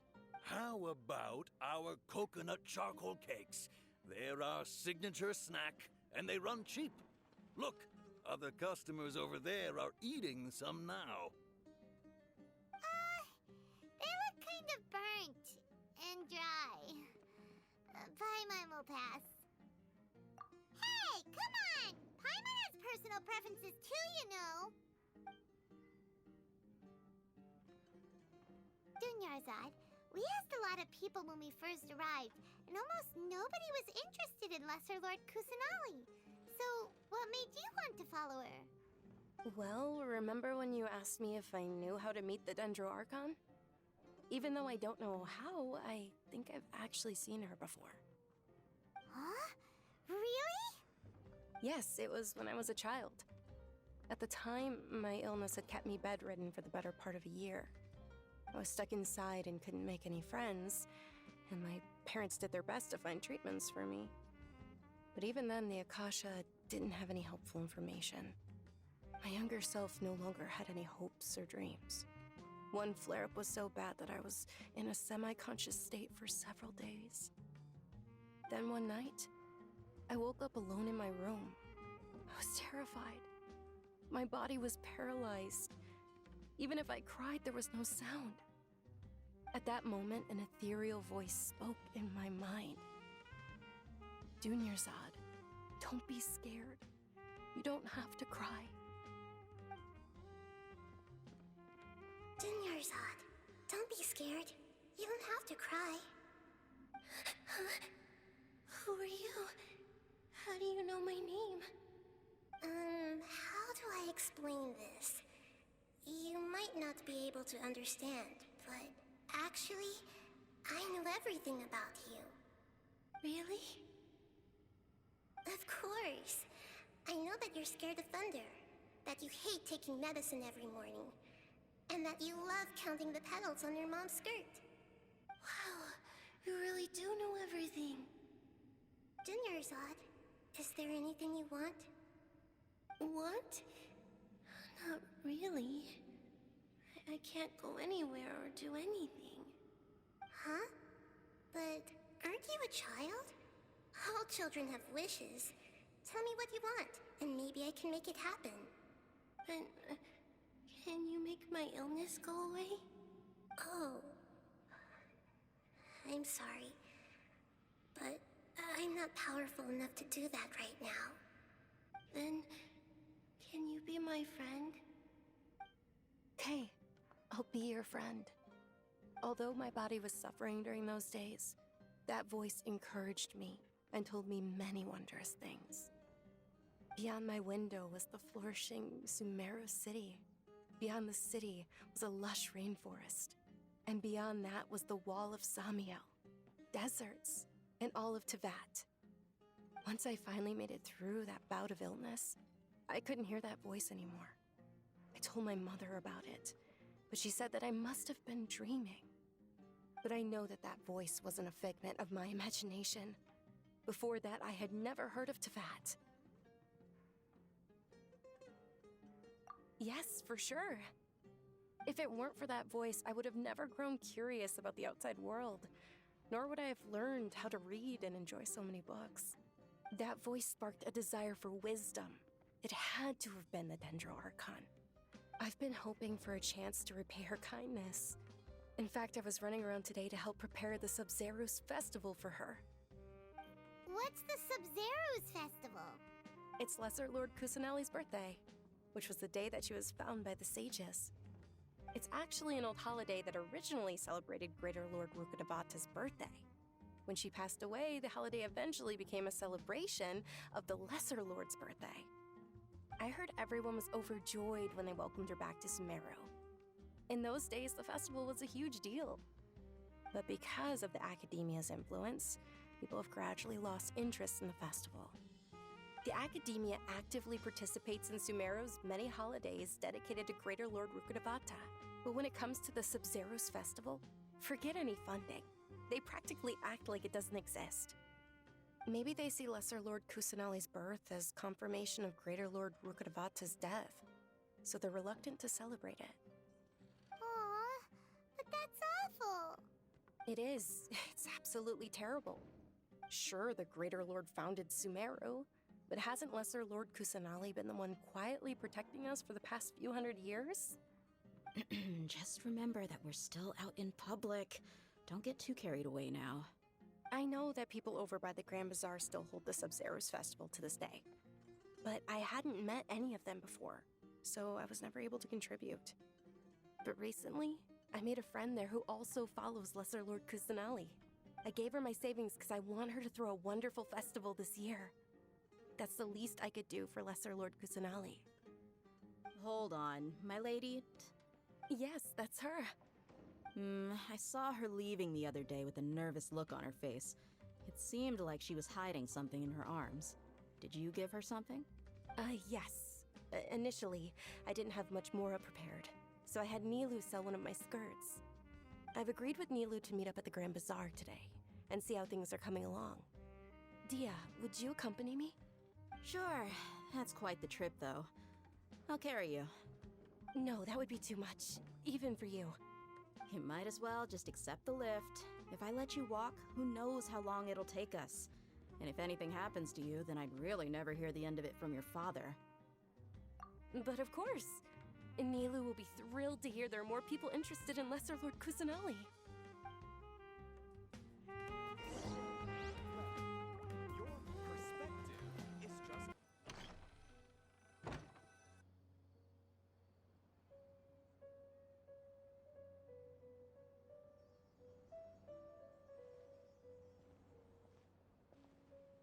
Sorry I'm late, Nilu.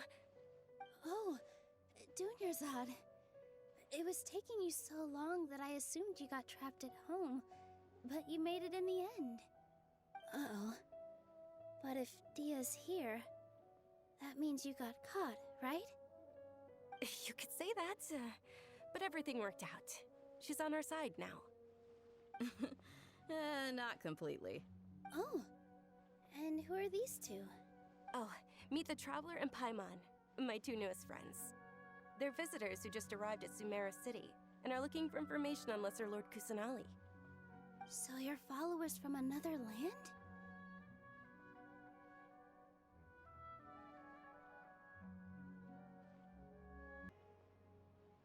Oh, really? Well, that's okay. You're still invited to the subs. Already started decorating the Grand Bazaar. It looks spectacular. Thanks to your generous contribution. You're very welcome. It's the only thing I could do. Do you still have enough Mora? Probably? But don't sweat it. We've already finished renovating the stage. Come on, I'll show you.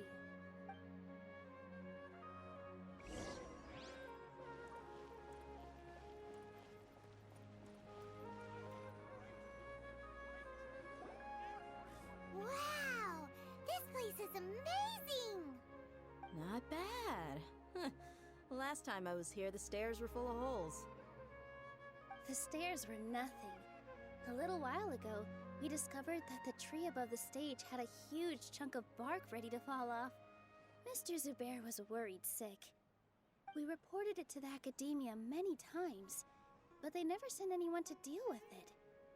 We didn't want anything bad happening, so we were going to cancel all the stage performances. Oh, probably because it was the theater asking. The Academia looks down on performers like us. They probably think it would be best if the theater closed down completely. We can't let that happen, though. Not only would everyone involved in the theater go hungry, but then we wouldn't be able to hold the Sub-Zero's festival anymore. Thank the Danger Archon for Dunyarzad. With the Mora she gave us, we hired someone to patch up the tree, and we also gave the stage a much-needed makeover. The stage is going to be even prettier when it's festival time. I can't wait for you to see it. And I can't wait to see you on the stage. You've been practicing so long already. It's almost time for your dream to become reality. It's our dream. I'll do my best for the two of us. Nilu, what are you gonna be doing at the festival? She'll be dancing the dance of Sub-Zeros, the most important performance at the Sub-Zeros festival. Dunyarzad, have you told him the origin of this holiday? I only told them about the Greater Lord and Lesser Lord so far. Okay, then I'll tell you two about how this holiday came to be. According to legend, the Sabzeruz festival was originally the Goddess of Flowers' birthday celebration for the Greater Lord. A long, long time ago, on one of Greater Lord Rukkhadevata's birthdays, her friends threw her a celebratory banquet. Some of the gods got drunk. One started playing music, and the Greater Lord started singing. So the Goddess of Flowers danced upon the grass.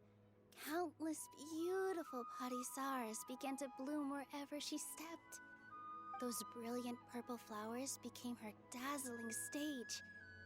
All the gods clamored, "Oh, if only time could stop at this very moment."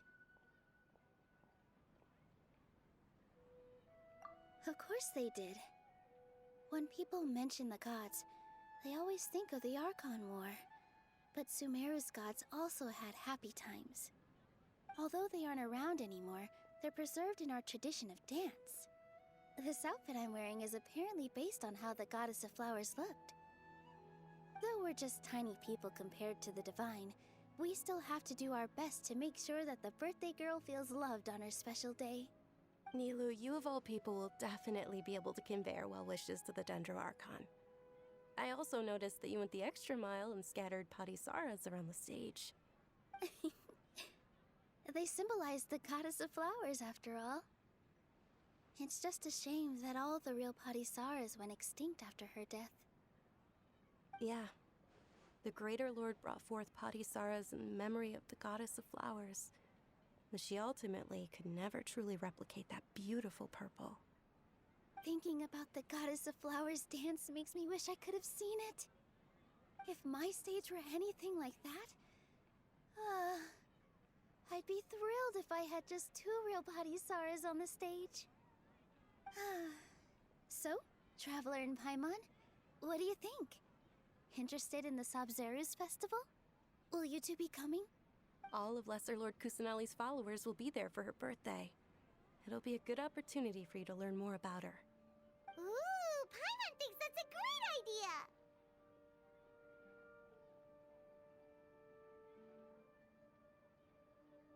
Hey, come on! There's nothing wrong with enjoying a festival. Besides, it's Lesser Lord Kusanali's birthday. She'll be happy to have more people who are celebrating it. So how about we all attend the Sabzeruz festival together?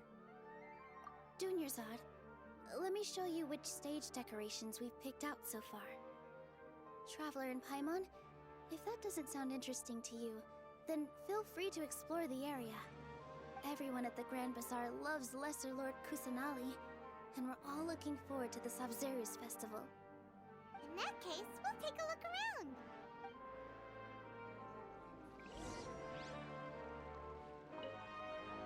Whoa!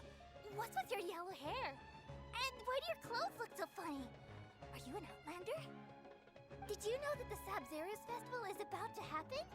There'll be loads of fun things to do at the festival. But the best part is when Ferris, the Knight of Flowers, passes out candy to everyone!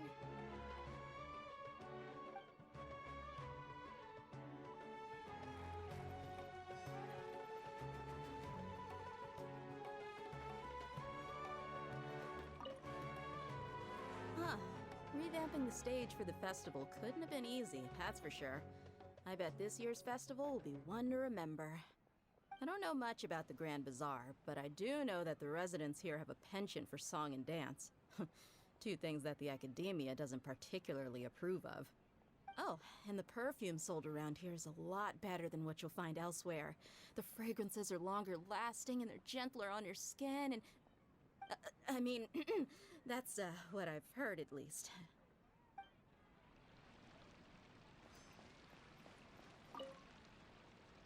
Things are really shaping up, and there's a buzz around the festival this year. We're expecting people from all over to come by this year and buy things during the festivities. Don't be fooled into thinking that Sumeru City has the best of everything. Some festival snacks are only offered here in the Grand Bazaar. And when it comes to musicians, dancers, or singers, the Grand Bazaar's got the best of the best. Sure, those folks at the Academia might not like it, but what's a festival without song and dance?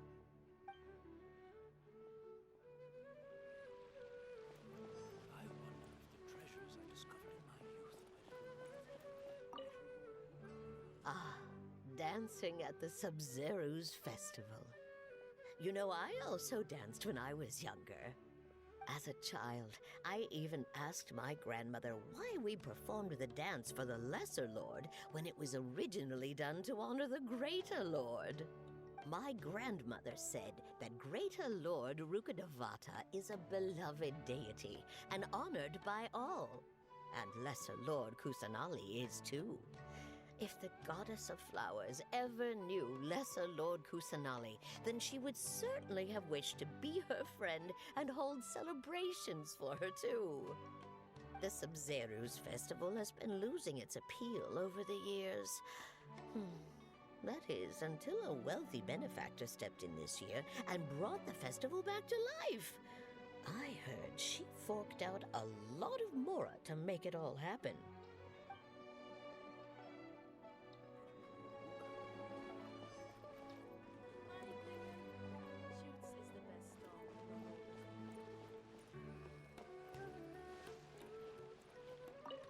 Milu, your outfit looks amazing.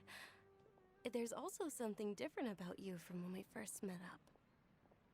I thought I'd add a little extra pizzazz to my dress for the festival. See? Wow, did you sew all that yourself? Uh-huh. Sewing is a fundamental skill for everyone in the theater company because we make all our own costumes. Did you know that Mr. Zubair not only can make costumes, but props too? I've noticed that you can't keep your eyes off that crown over there. Would you like to try it on? May I? Of course.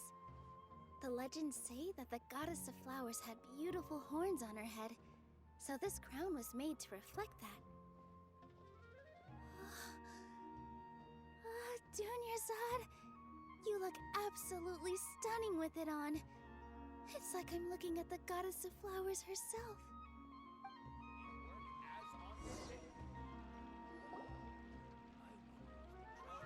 Hey! Is that who Paimon thinks it is? It looks like Catherine.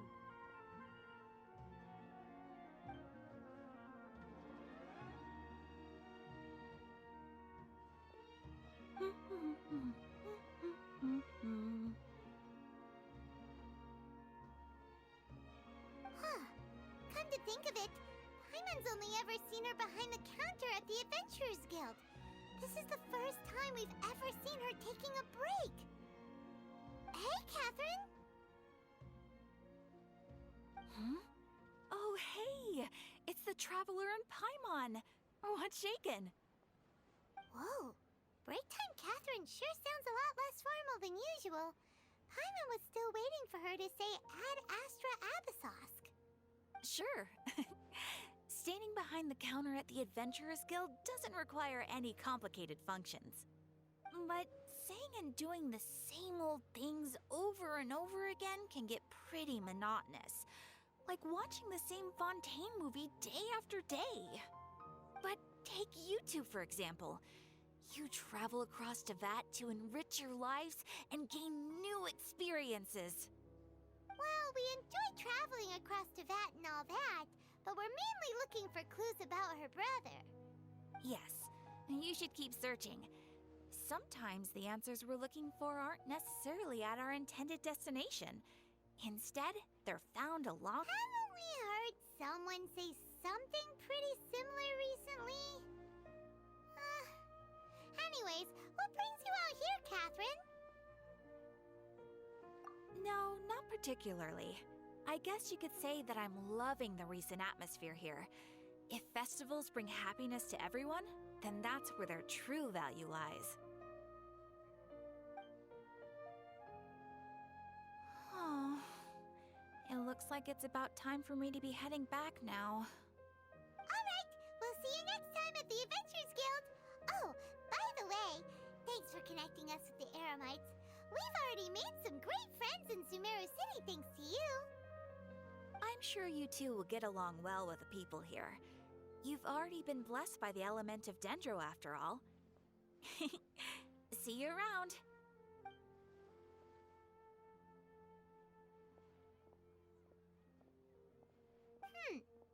There's something really different about Catherine today. Hey, traveler. Paimon. Oh, hey, Dia. What's going on? I've got something to tell ya. My lady knows you're looking for ways to meet Lesser Lord Kusanali, and she's been trying to come up with a way to help you. Well, I have an idea that might help. Are you serious? We'd love that! It might not necessarily pan out, so don't get your hopes up too much. I'll need to take you two somewhere and ask someone some questions. My lady is feeling a little worn out at the moment. Nilu's found a place for her to rest. After I take my lady home, let's meet in front of the Citadel of Regzar. Sounds like a plan. Let's head over to the Citadel of Regzar and wait for Dia. Great food and great drinks that everyone can enjoy.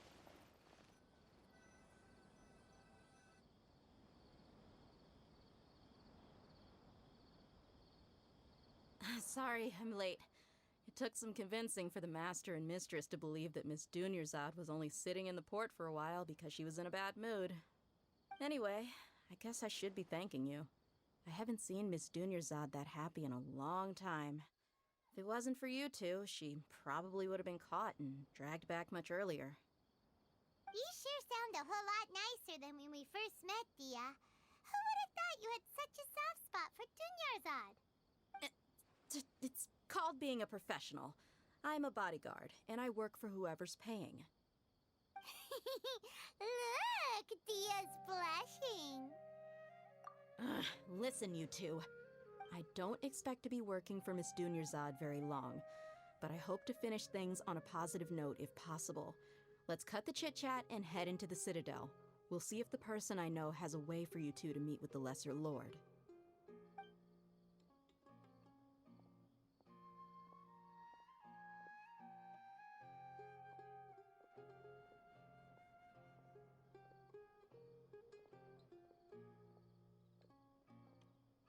Oh, hey, Chief. Ha, Dia! What are you doing here? And well, didn't expect to see you three together. I take it you all know each other already? Mm-hmm. We met this morning after the Adventurers Guild pointed us to Ozfon for more info. No kidding. Huh. So, where's Ruksha? I thought I'd help these two out by asking about the theft. Anything you can tell him? Rukshaw's gone over to the Academia. The Grand Sage recently ordered Sumeru City to begin bolstering its defenses, so people from all over have been called back to the city. Since you've already mentioned the theft, I suppose I might as well tell him what we know. Appreciate it, Chief. Theft? Sorry, what the heck are you guys talking about? Just recently, the Academia lost something, and there's a chance the item is connected with the Dendro Archon. This case might just somehow help you in meeting her. I suppose that's one way to look at it. But if you ask me, the case is more about the Academia than anything else. Let me fill you in. The Academia recently sent a convoy to pick up an important package from Aru village. Word got out, and the convoy was robbed on its way back. The Grand Sage took the whole matter very seriously. Not only did he dispatch the Matra, but also enlisted our help in the search for leads. All we know so far is that whatever was stolen is currently in Port Ormos. You two have heard of Port Ormos, haven't you? It's the largest commercial port in all of Sumeru. You can travel there by leaving Sumeru City and heading south along the river.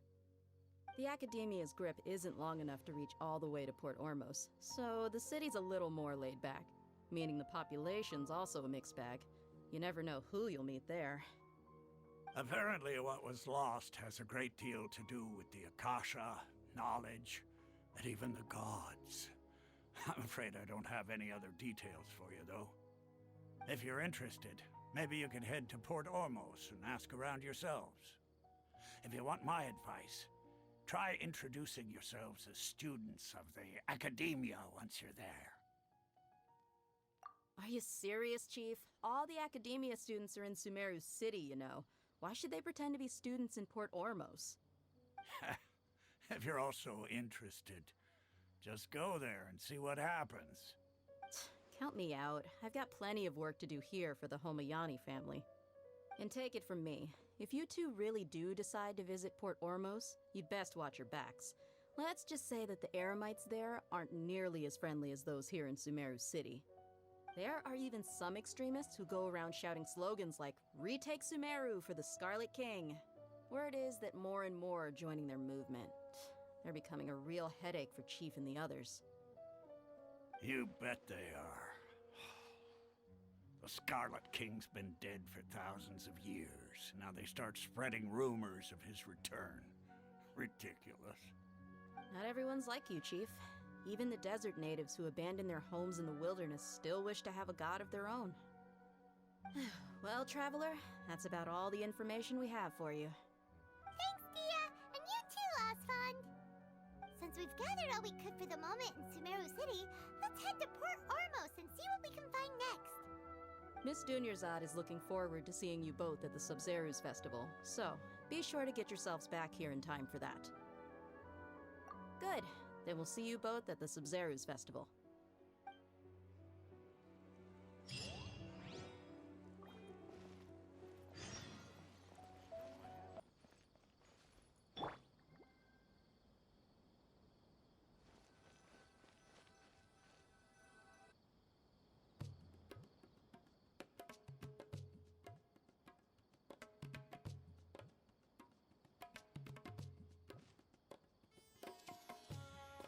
Come and have a good look yourself. Traditional spices of the highest quality, made with pride and experience. You've got a deal. I can't thank you enough for always looking after my business. Believe me, I'm not making this up. Several Eremite mercenary groups are nearly in open conflict, but does the core of 30 care? And that's not all. Did you know that... Wow! Talk about hurly-burly! This place is busy! Well, guess that's only to be expected for the largest port in Sumeru. Maybe it's because of what Dia told us earlier, but Paimon can't seem to shake the feeling that there's also danger lurking in these crowds. Let's get our bearings so we can start looking for leads. We know that whatever the Academia lost is related to the gods. But other than that, we don't have much else to go on. Osfund told us to try posing as Academia students while asking around. Paimon checked the Akasha on the way here, and the Academia doesn't seem to have any research facilities in Port Ormos. Paimon doesn't get it. Won't we look even more suspicious going around saying we're Academia students and asking about the stolen item?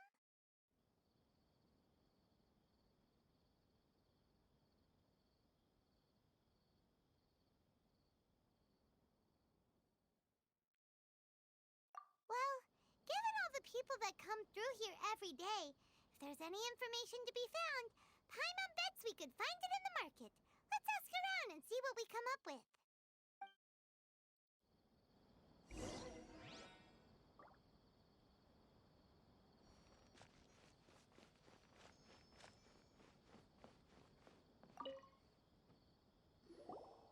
Welcome. Welcome. How can I help you two? Hi there.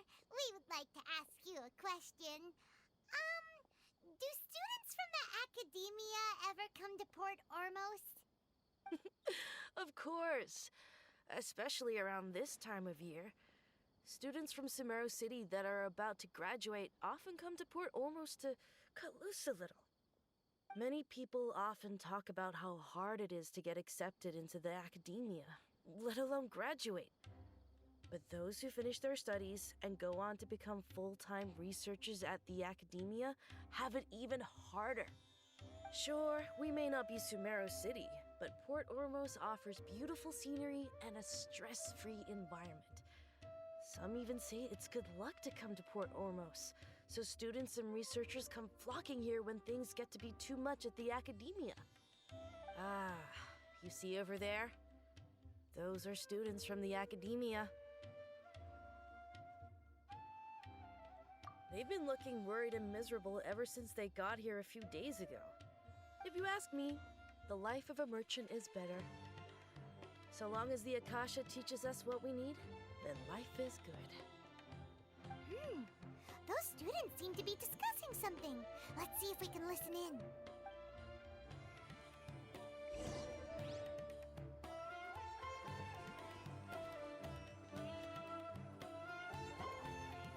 It's no good. I've tried asking around, but I haven't been able to learn anything useful.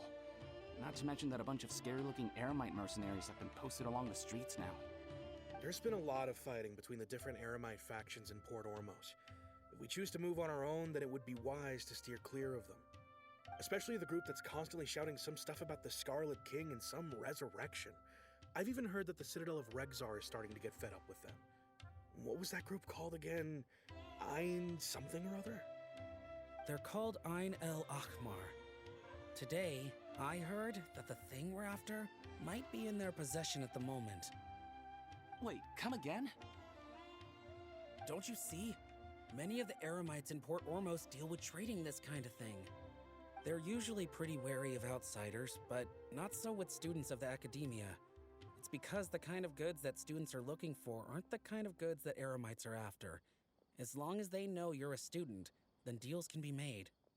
I've heard that Ein al-Hakmar likes to set up shop at the Jafar Tavern.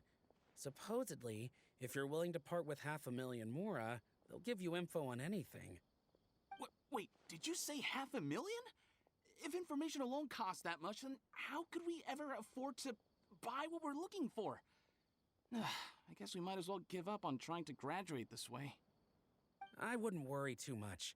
Our field of research is very niche. Who else could possibly be after that kind of shady knowledge? I bet it's practically worthless to anyone aside from us. Oh, I guess that makes sense. Then the only thing left for us now is to find a way in. Why don't we all just pool our money together and pay for the information? Whoa! Did you hear that? A niche field of research and shady knowledge? It all sounds pretty suspicious to Paimon. Is knowledge something people just buy and sell like that?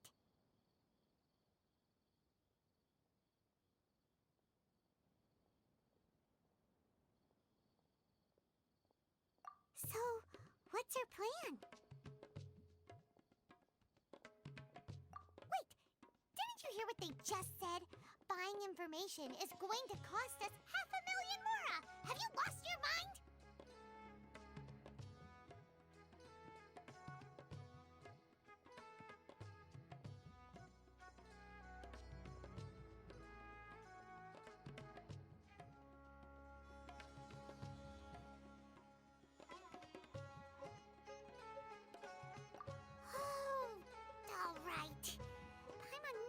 She'd agree to parting with that kind of mora.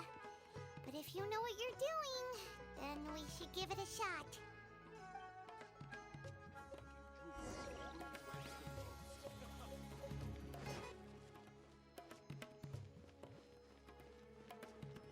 This is the place we heard those students talking about. Should I adjust the shipping? Let's find a seat somewhere and see if we can spot the group they mentioned.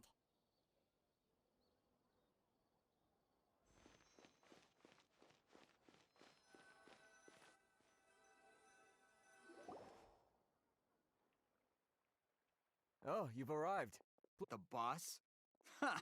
Once we reclaim the power of the Scarlet King, they'll be the first that the boss punishes.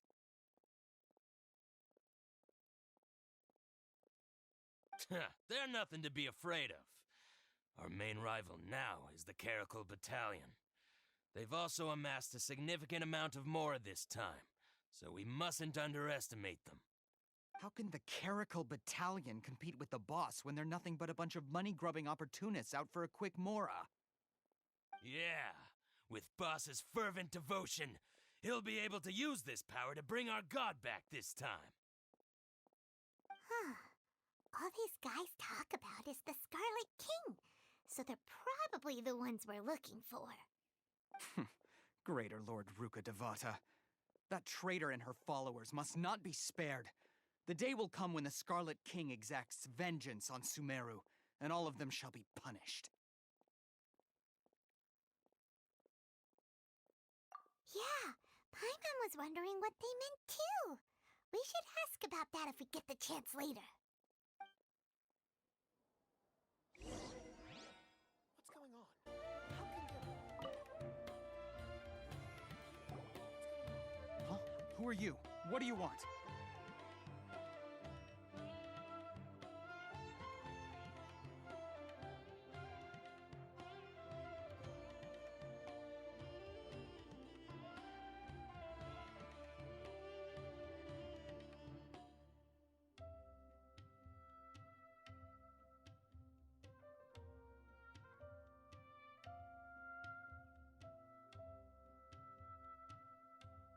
A student?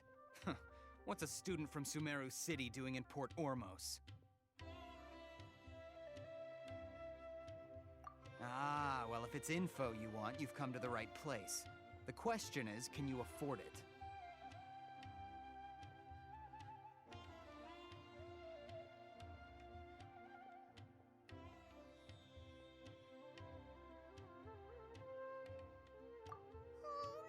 Paimon can't stand to see so much Mora go.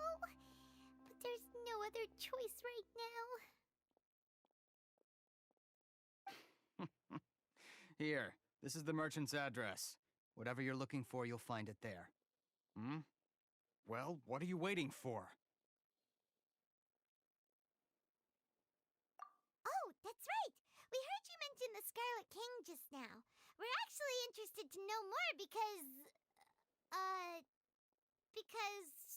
we're archaeology students. Fine. Since you've already handed over the Mora, I guess I can throw in a little extra info.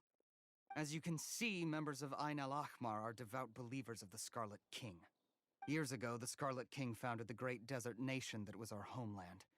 It was an advanced civilization, far beyond anything you'll see in present-day Sumeru. The Scarlet King was the rightful god of wisdom, but he was betrayed by a companion he trusted. She even stripped him of his title, God of Wisdom. So, you mean the traitor was... Greater Lord Ruka Devata, yes. That shameless wretch destroyed the Scarlet King's civilization, and our ancestors were forced to flee to this land where we were made to suffer the tyranny of our enemies. Furthermore, she conspired with the Academia to cover up the truth of her actions, and create the merciful and benevolent facade for which she is now known. Ugh, just thinking about it sickens me. But the story doesn't end there, oh no. The Scarlet King isn't truly dead. The voice of the Oracle has been heard in the desert, prophesying his god shall return. And when that day comes, all followers of the traitor and all the desert dwellers who have forgotten their true god will suffer retribution together. If what I'm saying makes you shiver with fear, it might not be too late for you to become a believer of the Scarlet King.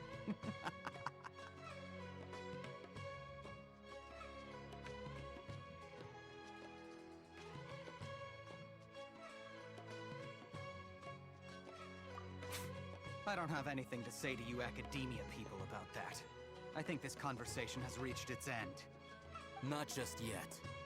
This man is a fraud. Huh? You again? Deranged Academia lunatic. Yes, it's me again. I already warned you that if you weren't willing to sit and discuss things with me, I'd take measures to make things uncomfortable for you. Listen to me. That address he gave you is fake. Or at least, you won't find a merchant waiting for you there. This group has been boasting all around that they can provide information on a certain item as a means of luring people into their territory. Once you show up, they keep up the act until they have hard evidence that you want to purchase said item, then they use that to squeeze you for all the mora you're worth. Hey! Shut it, Alhaitham! What are you playing at, trying to ruin our business like this, hmm? I told you the other day.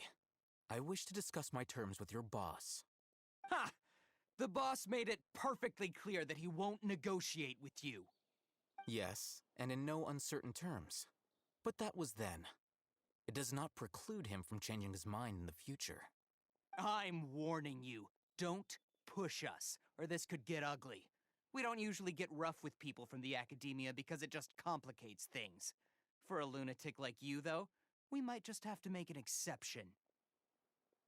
If you're suggesting that we escalate this from a verbal exchange to a physical one, I accept. After all, even the Archons used war to negotiate the ownership of Teyvat. If, on the other hand, we can't agree on any means of negotiation at all, then I'm afraid my next course of action will sting a little more than the mere falling through of a few business deals. I will jeopardize the Eremite's reputation, which I know you value above all else. I am quite confident that if I began to take such action, your boss would willingly approach me himself. However, I fear that by then, some things will have happened that cannot be undone. Also, a word of advice. I suggest you tell your boss exactly what happened here today. Otherwise, he might blame you for not telling him in the future. What did you say? Consider this. Have I ever failed to follow through on my word in the past? This guy is really out of his mind. Okay then. If you really have a death wish, let's meet a week from today. The pier in front of the Pharos Lighthouse, 4 o'clock in the afternoon, sharp. Don't expect us to hold back. Not so fast. First, you return the 500,000 mora to them.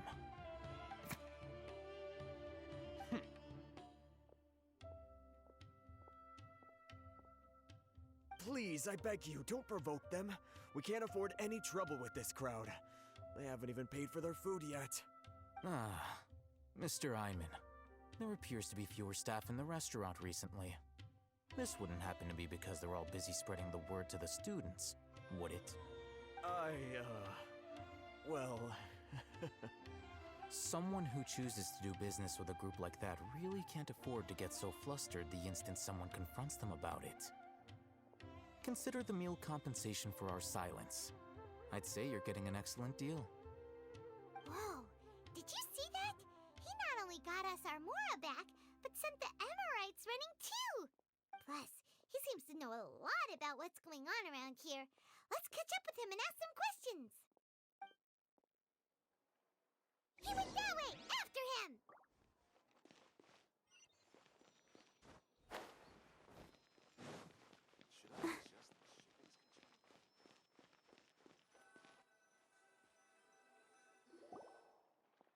Wait up! It's Alhaitham, right? What do you want? No need for thanks. My goal was to get to them, and you two gave me just the opportunity I needed. We're even. Oh, I advise you to keep your distance from them. Since they weren't able to make off with your mora in the end, they might harass you again in the future. All right. Goodbye. Hold your horses! We still have something to ask you about! Since you tore through their scam right in front of them, you must know the real story about certain something. A student. Right. Look, you should know that those thugs conducting business with you had nothing to do with your lie.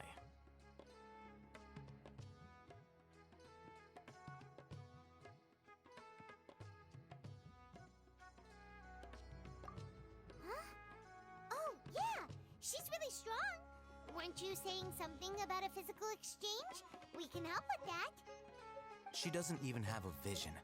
Forget it. Maybe not, but she could still use elemental energy. Otherwise, there's no way we'd go asking for info from from guys like that.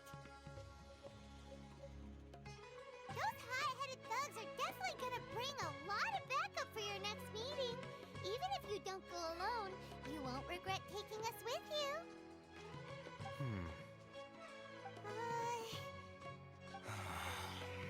All right, I accept. Got a pen and paper?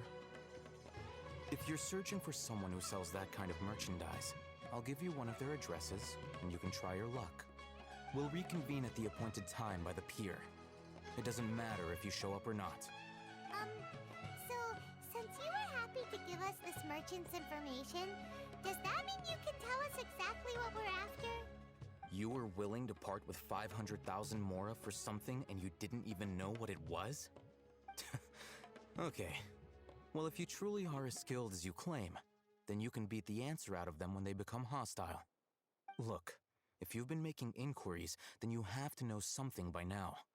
Tell me what you know so far, so I don't waste time repeating information. We know it's connected to the Academia somehow, and that not only do the Eremites deal in it, but some students want to get a hold of it too. What else? You know almost everything there is to know, but you're unable to compile this information because you've never seen the object before. This is what you've been looking for. Huh? Paimon can't tell what it is. It looks like some kind of ornament. This is a knowledge capsule. To put it simply, it's a vessel that can store a fixed quantity of canned knowledge. It's like a miniature Akasha. Anyone who links it to their personal Akasha terminal instantly becomes privy to its contents. Correct. Anyone. Unlike what information, knowledge capsules confer their contents without any requisites. That's amazing! It's essentially a convenient and harmless vestibule for knowledge. Unfortunately, it's illegal in Sumeru to privately possess or trade them. They were created as a means for scholars to transfer knowledge gained from Irminsul into the Akasha, and are intended to be destroyed immediately after use. But despite strict regulations, some of these knowledge capsules will always escape destruction. After all, there will always be those in this world who are dissatisfied with life as designed for them by the Akasha and wish to change their fate. Over the past century, a wide variety of canned knowledge has been leaked from the Academia. Now, in Port Ormos, the valuable ones are a means to mora for the Eremites. Meanwhile, those which the Eremites deem to be useless to them occasionally prove useful to the common citizens and hapless Academia students. Well, I think that about sums it up.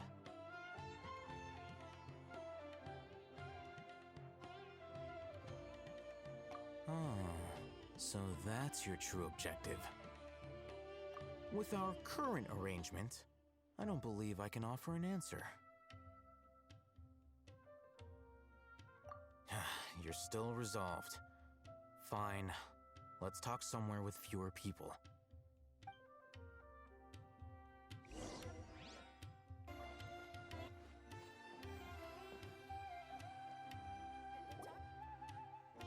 Let's continue our conversation here. If you wish to learn more about the knowledge capsule that the Academia lost, then you must help me with something.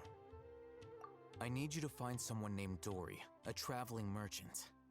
Unlike the peddlers who hawk inferior knowledge capsules, she often has quality goods in stock.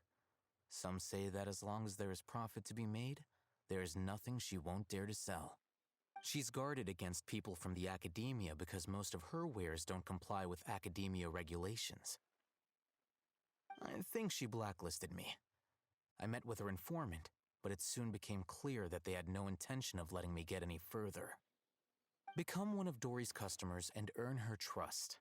This is my condition for further collaboration. Why do you want us to meet with her? Until you complete this task? Fine. So how do we go about doing this?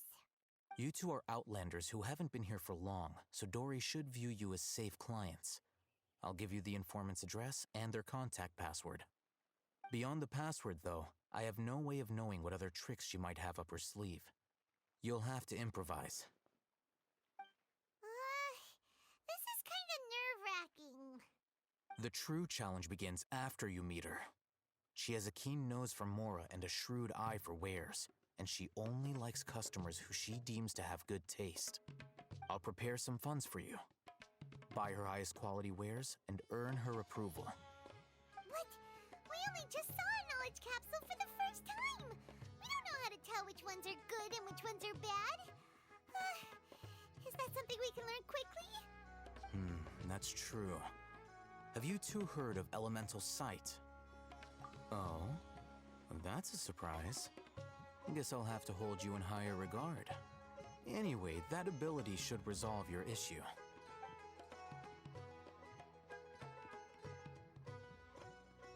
Here are 2 knowledge capsules.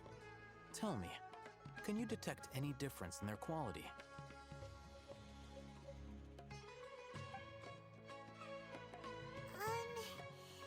They look the same to Paimon. Try inspecting them with elemental sight. How'd it go? Did you see anything?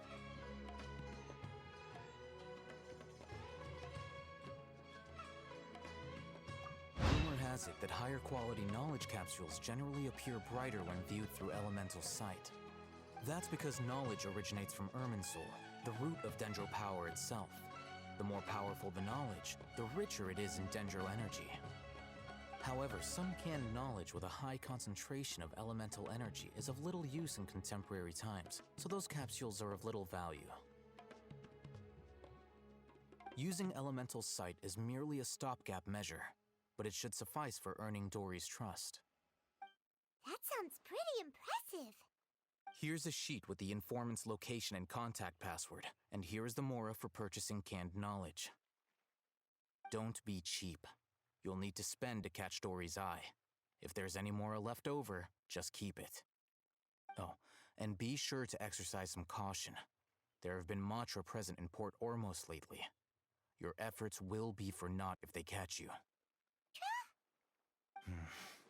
They belong to the Academia's regulatory body. They also handle cases of illegal canned knowledge transactions. Like I said, the Academia has banned both their trade and possession. The Matra are razor sharp. You're in for nothing good if they lock their sights onto you. If you two want to back out, now's the time. Okay, then we have a deal. If you succeed in your dealings with Dory, come find me at the Wikella Funduk. We'll have an open discussion then. Looking at what Alhaitham wrote, Dory's informant is a trader near Old Ormos. Let's follow these instructions and try to get in contact with him.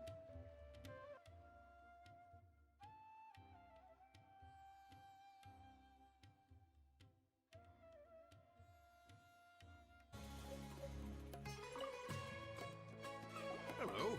What are you two looking to buy?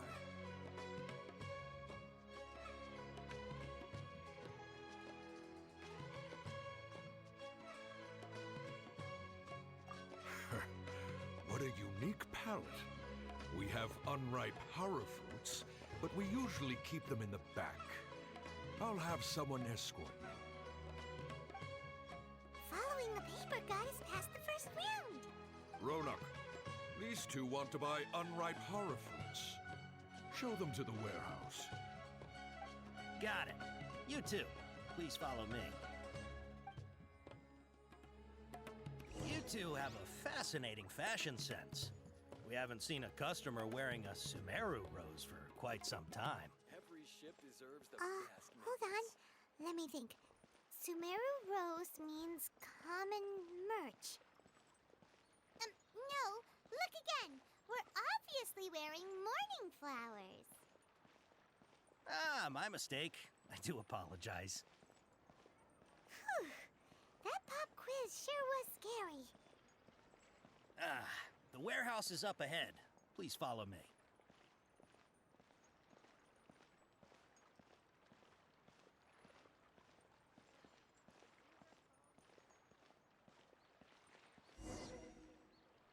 Before I retrieve your products, I need to confirm a few things. Please forgive me, but we may not have sufficient stock for you today. Earlier, many of our hara fruits were taken by mice.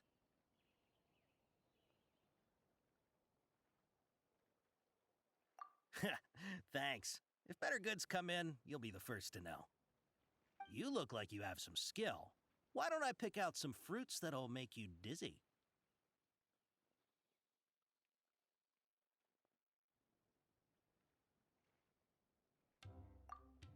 Yep, that's the right answer. But eating horror fruit that makes your head and ears ring sounds like a bad life decision. Would you like your horror fruits to be packaged in the Sumeru City or Port Ormos style? Wow, you two sure are generous customers. We'll be sure to package your products beautifully. Okay, everything has been confirmed.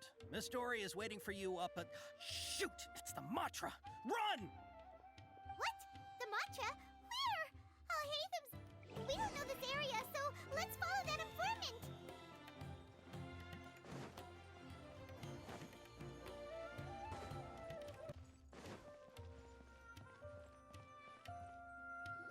Look, he's over there!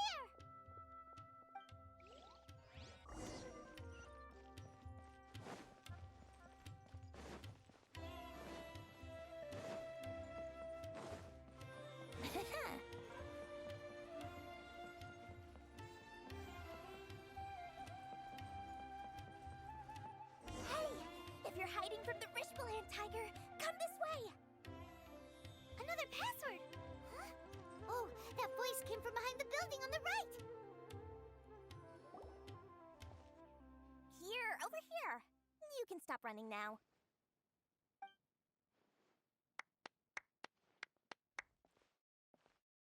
So you were the one who was calling out to us just now. But, are we definitely gonna be safe here? These two good customers wish to buy some horror fruit, Miss Dory.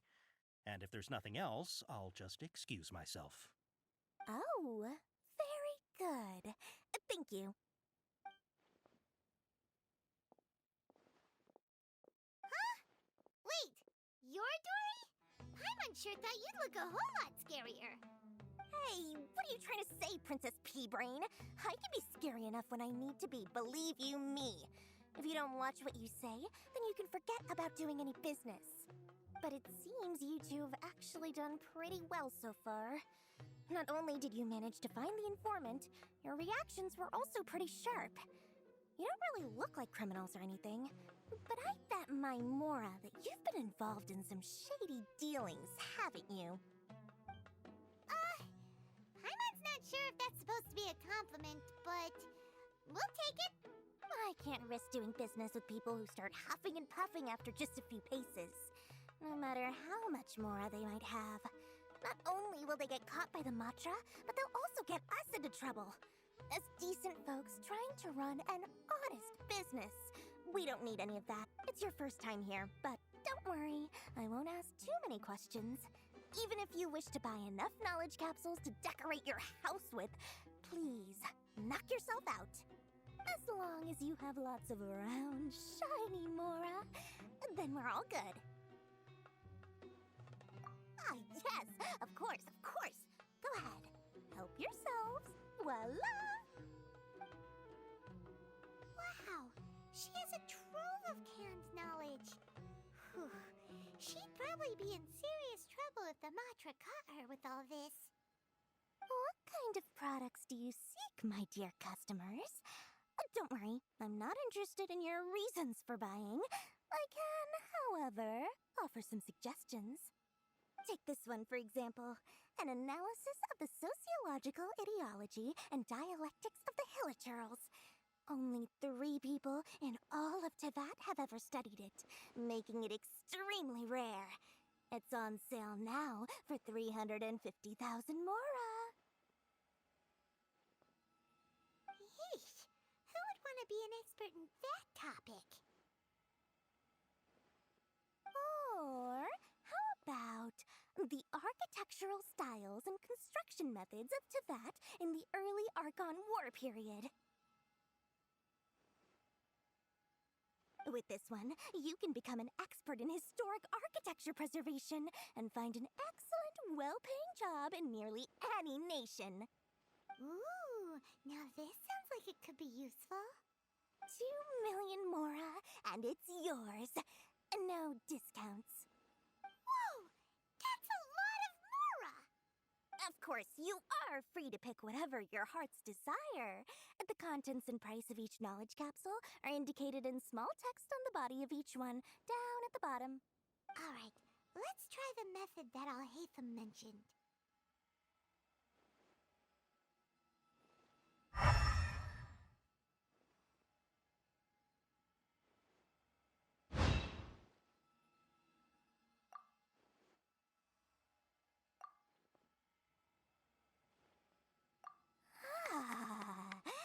You've really got a good head on your shoulders, and quite the eye for quality.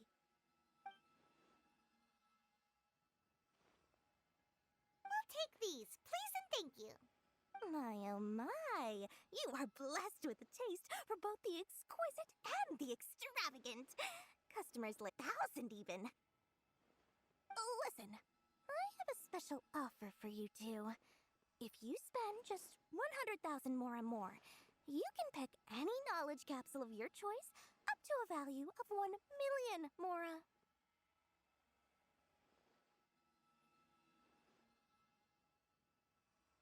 Say what now? Hey, did you hear that? Spend another 100K and we get a capsule worth a whole million! But all the canned knowledge we just bought is easily worth 500,000 Mora. If we spend just a little more, we can get something worth 1 million Mora. Isn't that a fantastic deal?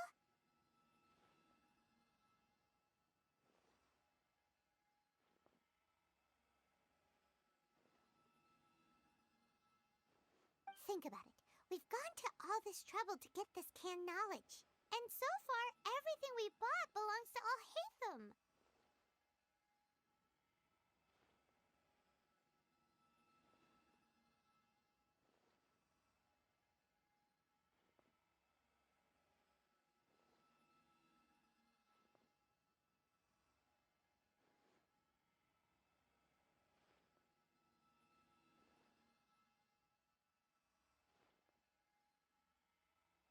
Aren't you even the least bit curious about how this whole canned knowledge thing works? We're talking instant knowledge here. Don't you want to try it yourself?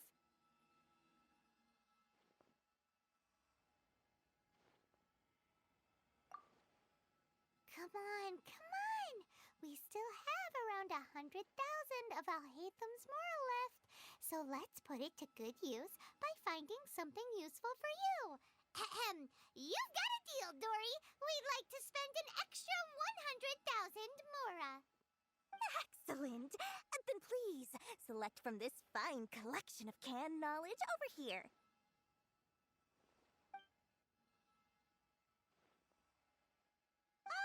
Hold on a second. Paimon thought we could choose whatever we wanted. Why can't we choose the ones from over there? Oh, but my dear customer, the knowledge capsules over here are worth 1 million Mora each. I'm sure discerning customers like yourselves will be able to find something to your liking. Please, take your time. Uh-oh, Paimon has a bad feeling about this. Let's use element...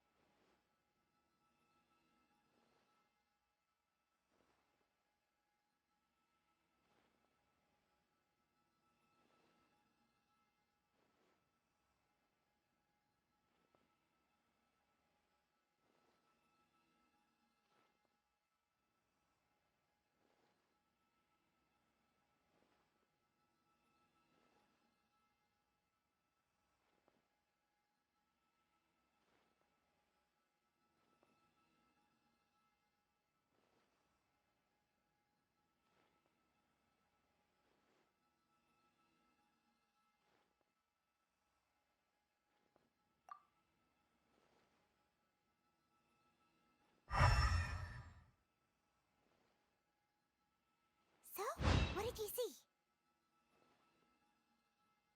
So, they're all worth about the same amount? Well, anyway, the Mora's already been spent, so let's at least try to find something useful. Let Paimon take a look here. An introduction to traditional Sumeru brewing techniques, the art of growing spices, an overview of ancient runes. Oh, how about this one? Sword Fighting Techniques 8. Not sure we'd ever find volumes 1 through 7, but at least this knowledge should be useful, right? Let's go with this one. Dory, we'll take this one. All right, very good. I'm expecting some new goods in the next couple days, so be sure to check back again soon. Whether it's canned knowledge or anything else you need, bring your Mora to Dory and doors will open. Our dealings with Dory went smoothly enough. Let's head to Wakala Funduk and meet up with Alhaitham. Hopefully now he'll finally tell us about what the Academia lost.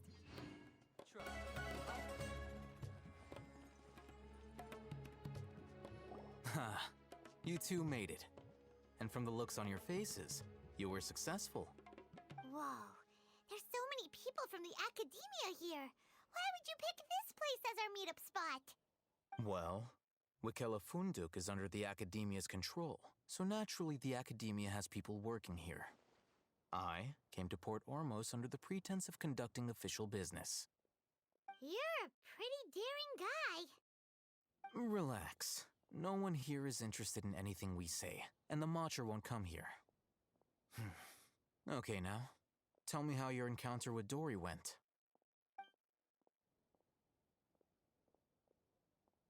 Okay, we did what you asked. So, can you tell us about the knowledge capsule that the Academia lost now? Before that, I have to ask, why are you two so intent on tracking it down? You don't have to answer, of course. Yeah, she just wants to meet the God of Wisdom and ask her about something important. We've been in Sumeru for a while now, but we still haven't found a way. When we heard that the Academia had lost something that might be related to the gods, we came here in case it turned out to be our lucky break. In that case, you're on the right track. A short while ago, the Academia lost a knowledge capsule in the desert. It's supposedly a divine knowledge capsule. Use it, and you'll gain the wisdom of the gods. Wow, there's really such a thing as that? Hey, if we find it, do you think we could learn how to meet the Dendro Archon? Ooh, or even how to find your brother? I highly doubt it has any mystical properties, but it does indeed exist. And it's right here, in Port Ormos. So, where exactly? That's what we need to find out next. I won't deny that. I am investigating because I'm curious as to what the divine knowledge capsule truly is. As you know, the Eremites in Port Ormos also have their eyes on it. It is an extremely precious item.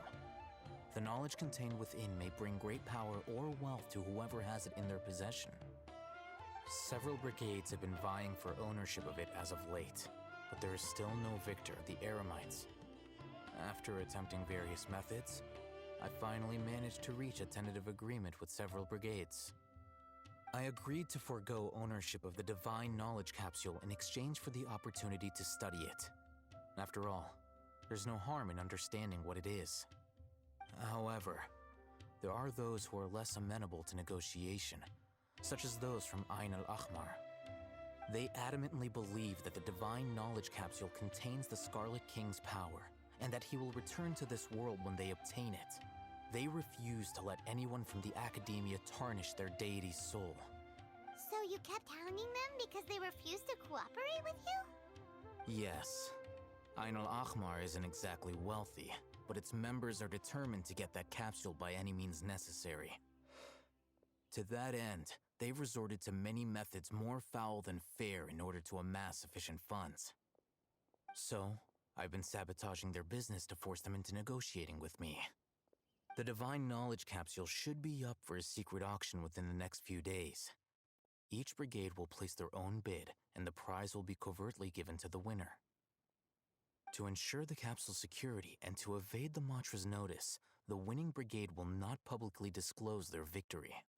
Unless I know whose hands the divine knowledge capsule ends up in, my agreements with them will fall through.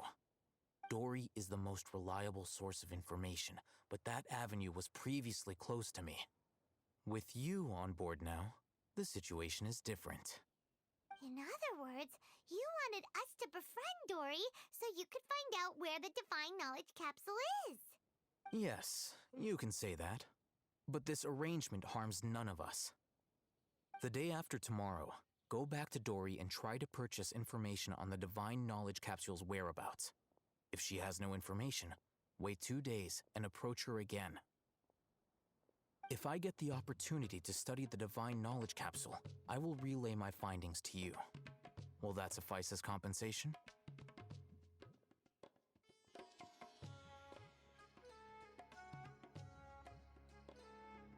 Okay, then we'll meet up in 2 days.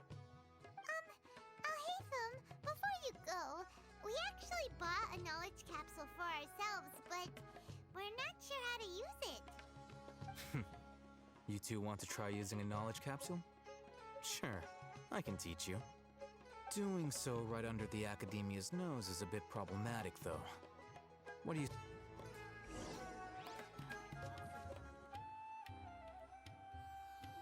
Alright, this place works. Show me the capsule you purchased. Here. Sword Fighting Techniques 8. Huh. A combat class knowledge capsule. This class is something of a rare find these days, since most have been taken by the Eremites to augment their battle capabilities. Really? Aw, yeah, what a great buy! If you want to determine the efficacy of this capsule, I can evaluate your combat ability. However, effects will likely be minimal if you already possess a high amount of strength. We can conduct a controlled experiment where you fight 2 battles, one before using this knowledge capsule and one after.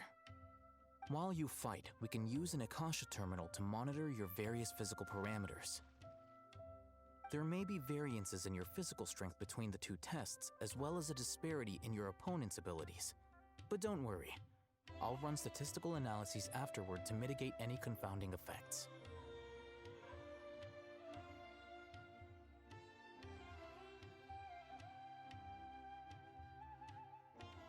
Wow! Alhaitham!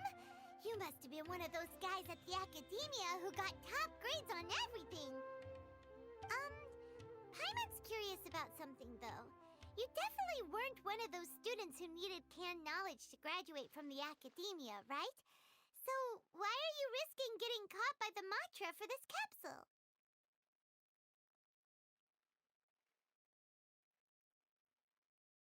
When you are unable to understand a researcher's actions, most cases can be attributed to curiosity. This is but one theory. Sounds like you're trying to avoid the question. All right, let's begin the test. Just fight as you normally do.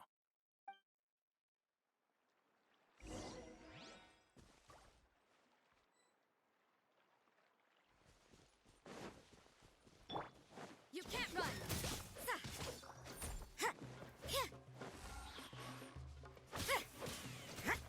Judgment!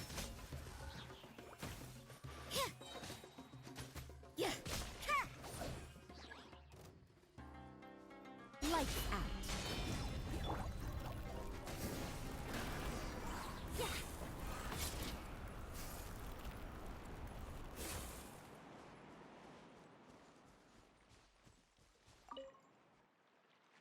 All right. I'll link your Akasha terminal to record data. I'll help you establish a connection with it so you can activate its power.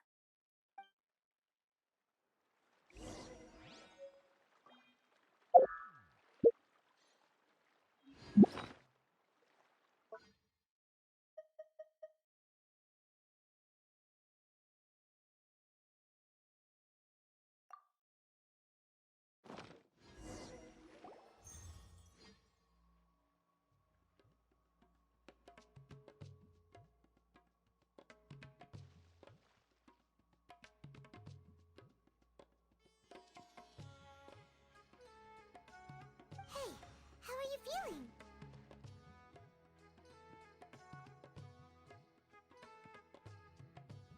You mean that it worked? All right. Time for round 2. Fight with the same composure as before.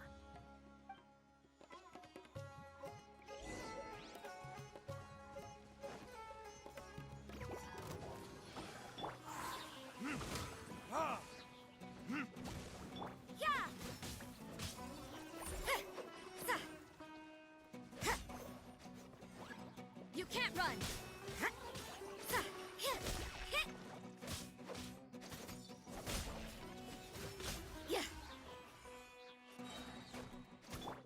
Yahoo! Judgment!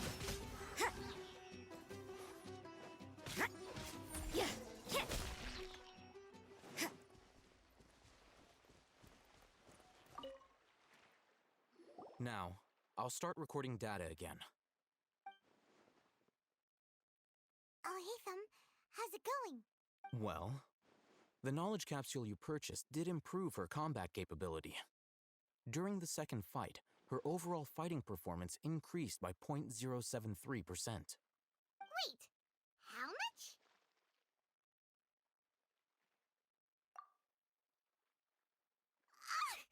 Dory's such a jerk! She totally scammed us! 1 million Mora? This thing isn't worth a tenth of that amount!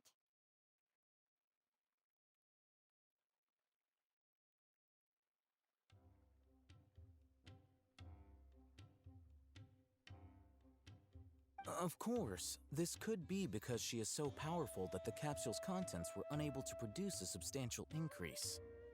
At the very least, this test allowed me to gain more insight into you two. Our deal seems increasingly worth my investment. I'm heading back to Akela Funduk. I await your response in 2 days' time. Requests.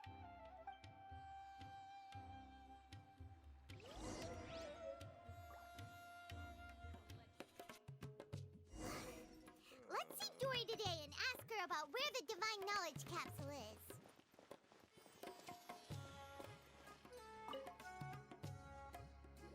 Here, over here! Welcome back, my loyal patrons. What can I do for you this time? You name it. Canned knowledge, supplies, or anything else you need. I'll find a way to get it.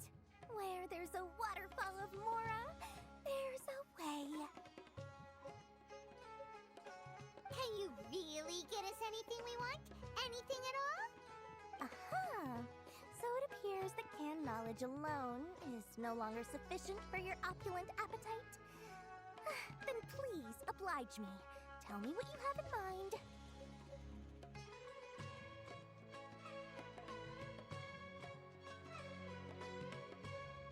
Oh! Our new customers with pockets as deep as yours would undoubtedly crave something more profound than ordinary canned knowledge. But you know, that kind of information isn't going to be cheap. After all, I had to work really hard to weasel my way into the auction site. Not to mention that if anyone found out that I was the leaker, I would be in big, big trouble. But how can we be sure your information is accurate? Paimon's curious. How you just happen to have this kind of info the moment we need it? Because to me, anything of value is what I consider to be my supply. Therefore, I must always be aware of what's hot on the market in order to secure more sales. As for the information's authenticity, well, you've no need to worry about that. I used a camera to take a picture of the transaction. That way, no one can dispute it. It's always a pleasure doing business with such sterling patrons. Now that you've paid in full, here's the scoop. The Divine Knowledge Capsule was purchased yesterday by a certain Misery, the leader of Ain el-Ahmar. Ain el-Ahmar? You mean the Eremites who worship the Scarlet King? Ah, so you're already familiar with them.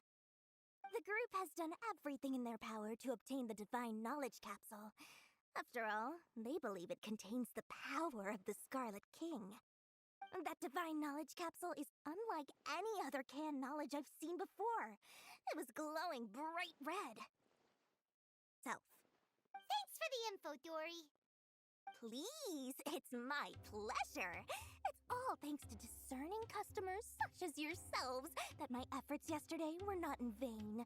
Please, don't hesitate to contact me if you ever need anything else in the future. Mora for Dory opens doors.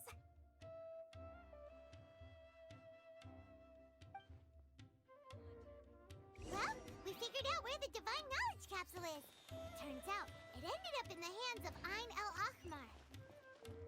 Let's head back and talk to Al-Haytham.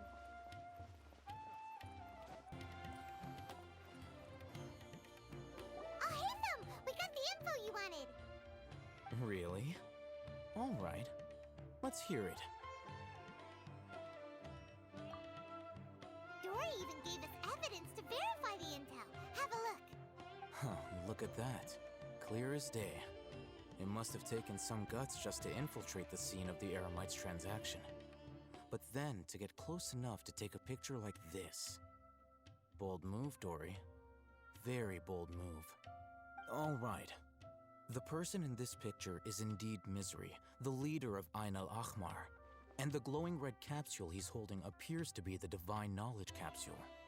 In which case, if we play our cards right, when we confront them next week, we should be able to force them to show their hand. At first, Paimon didn't get why you were provoking these Ain al-Ahmar guys. But now, it sort of makes sense. Everything's playing right into your hands. After we defeat them, we can finally have a serious talk with their boss and get them to lend us the Divine Knowledge capsule. Thank you for your time and efforts. Take a few days off while I make some preparations. Let's meet up again on the afternoon of the arranged date, 3 o'clock sharp.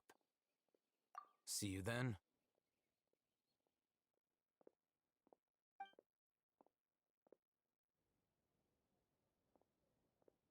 Al-Haytham sure is taking his time. Where could he be? Oh, there he is. Sorry to keep you waiting. Let's head to the pier in front of Pharos Lighthouse. Yep, let's go.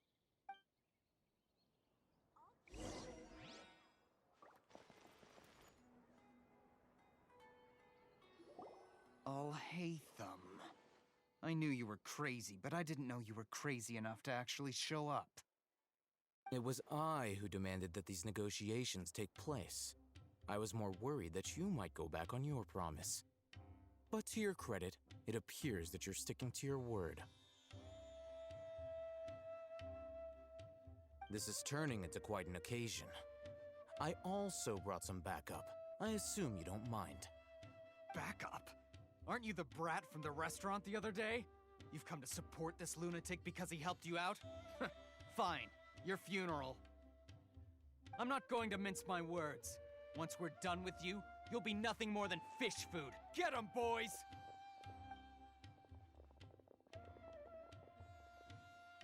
Uh-oh, here they come. Good luck, you two.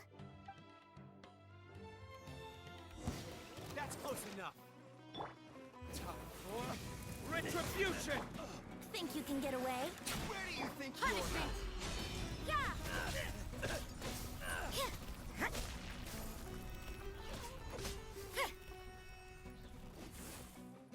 You can't run!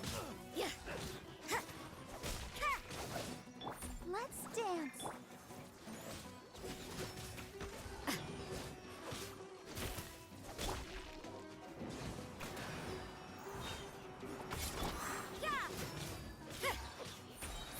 Lights out.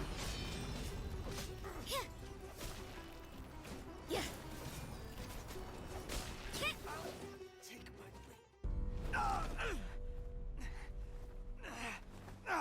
Academia scum!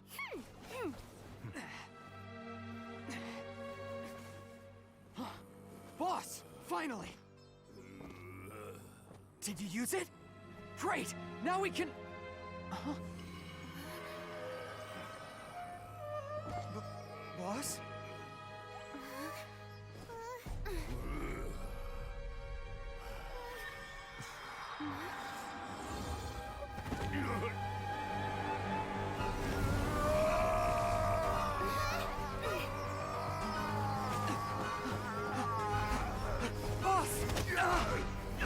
Boss!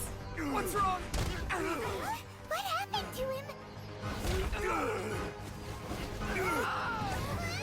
We have to cut his Akasha connection, now.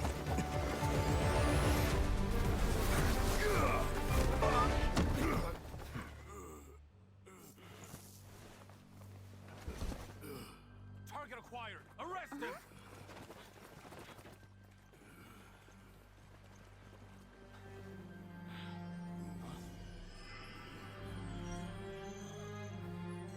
Do not impede our work. Is that understood, Alhaitham? Of course. I was only trying to help. Take him away!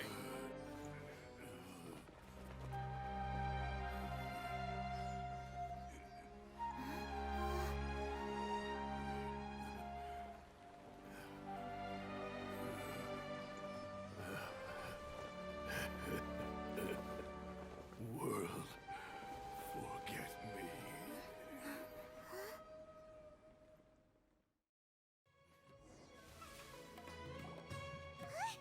What in Tibet just happened? It's like that big guy suddenly lost his mind.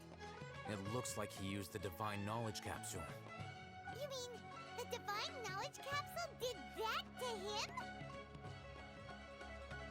Oh, yeah. You mean how some researchers go insane after getting knowledge from Irminsul? I've heard of numerous incidents of researchers in Satyavada life going insane. The state that man is now in suggests that this is a similar situation. This Divine Knowledge Capsule does appear to be linked to the gods, but beyond that, it doesn't seem anything like the rumors suggest. Possessing it doesn't grant you divine wisdom or power. Did you hear what he said? World, forget me. What could that possibly mean? If the mantra took him away, then that means the Academia got the Divine Knowledge Capsule back too. What a shame. We were so close. Still, Paimon didn't expect the Divine Knowledge Capsule would be so dangerous. Imagine if we tried to open it. Oh, who knows what would have happened to us? As things stand, there is no reason for me to remain in Port Ormos. I believe our collaboration has also reached its end. Oh, we were so busy trying to find the Divine Knowledge Capsule that Paimon forgot to ask you something. Since you're a member of the Academia, do you have any idea how we can go about meeting Lesser Lord Kusanali? Truthfully, I don't. Lesser Lord Kusanali appears to exist outside of Sumeru's entire administration. Most of the time, you wouldn't know. The Academia possesses the Akasha, a symbol of our deity's wisdom. Scholars have no reason to desire to make contact with the deity herself anyway. Everything about Lesser Lord Kusanali is such a mystery. I'm heading back to the Academia. How about you two? It's almost the day of the Sub-Zero's festival. Maybe we should head back too. We've been rushed off our feet over the past few days, so maybe a little rest and relaxation will do us good. Then we'll part ways here, Alhaitham, until we meet again.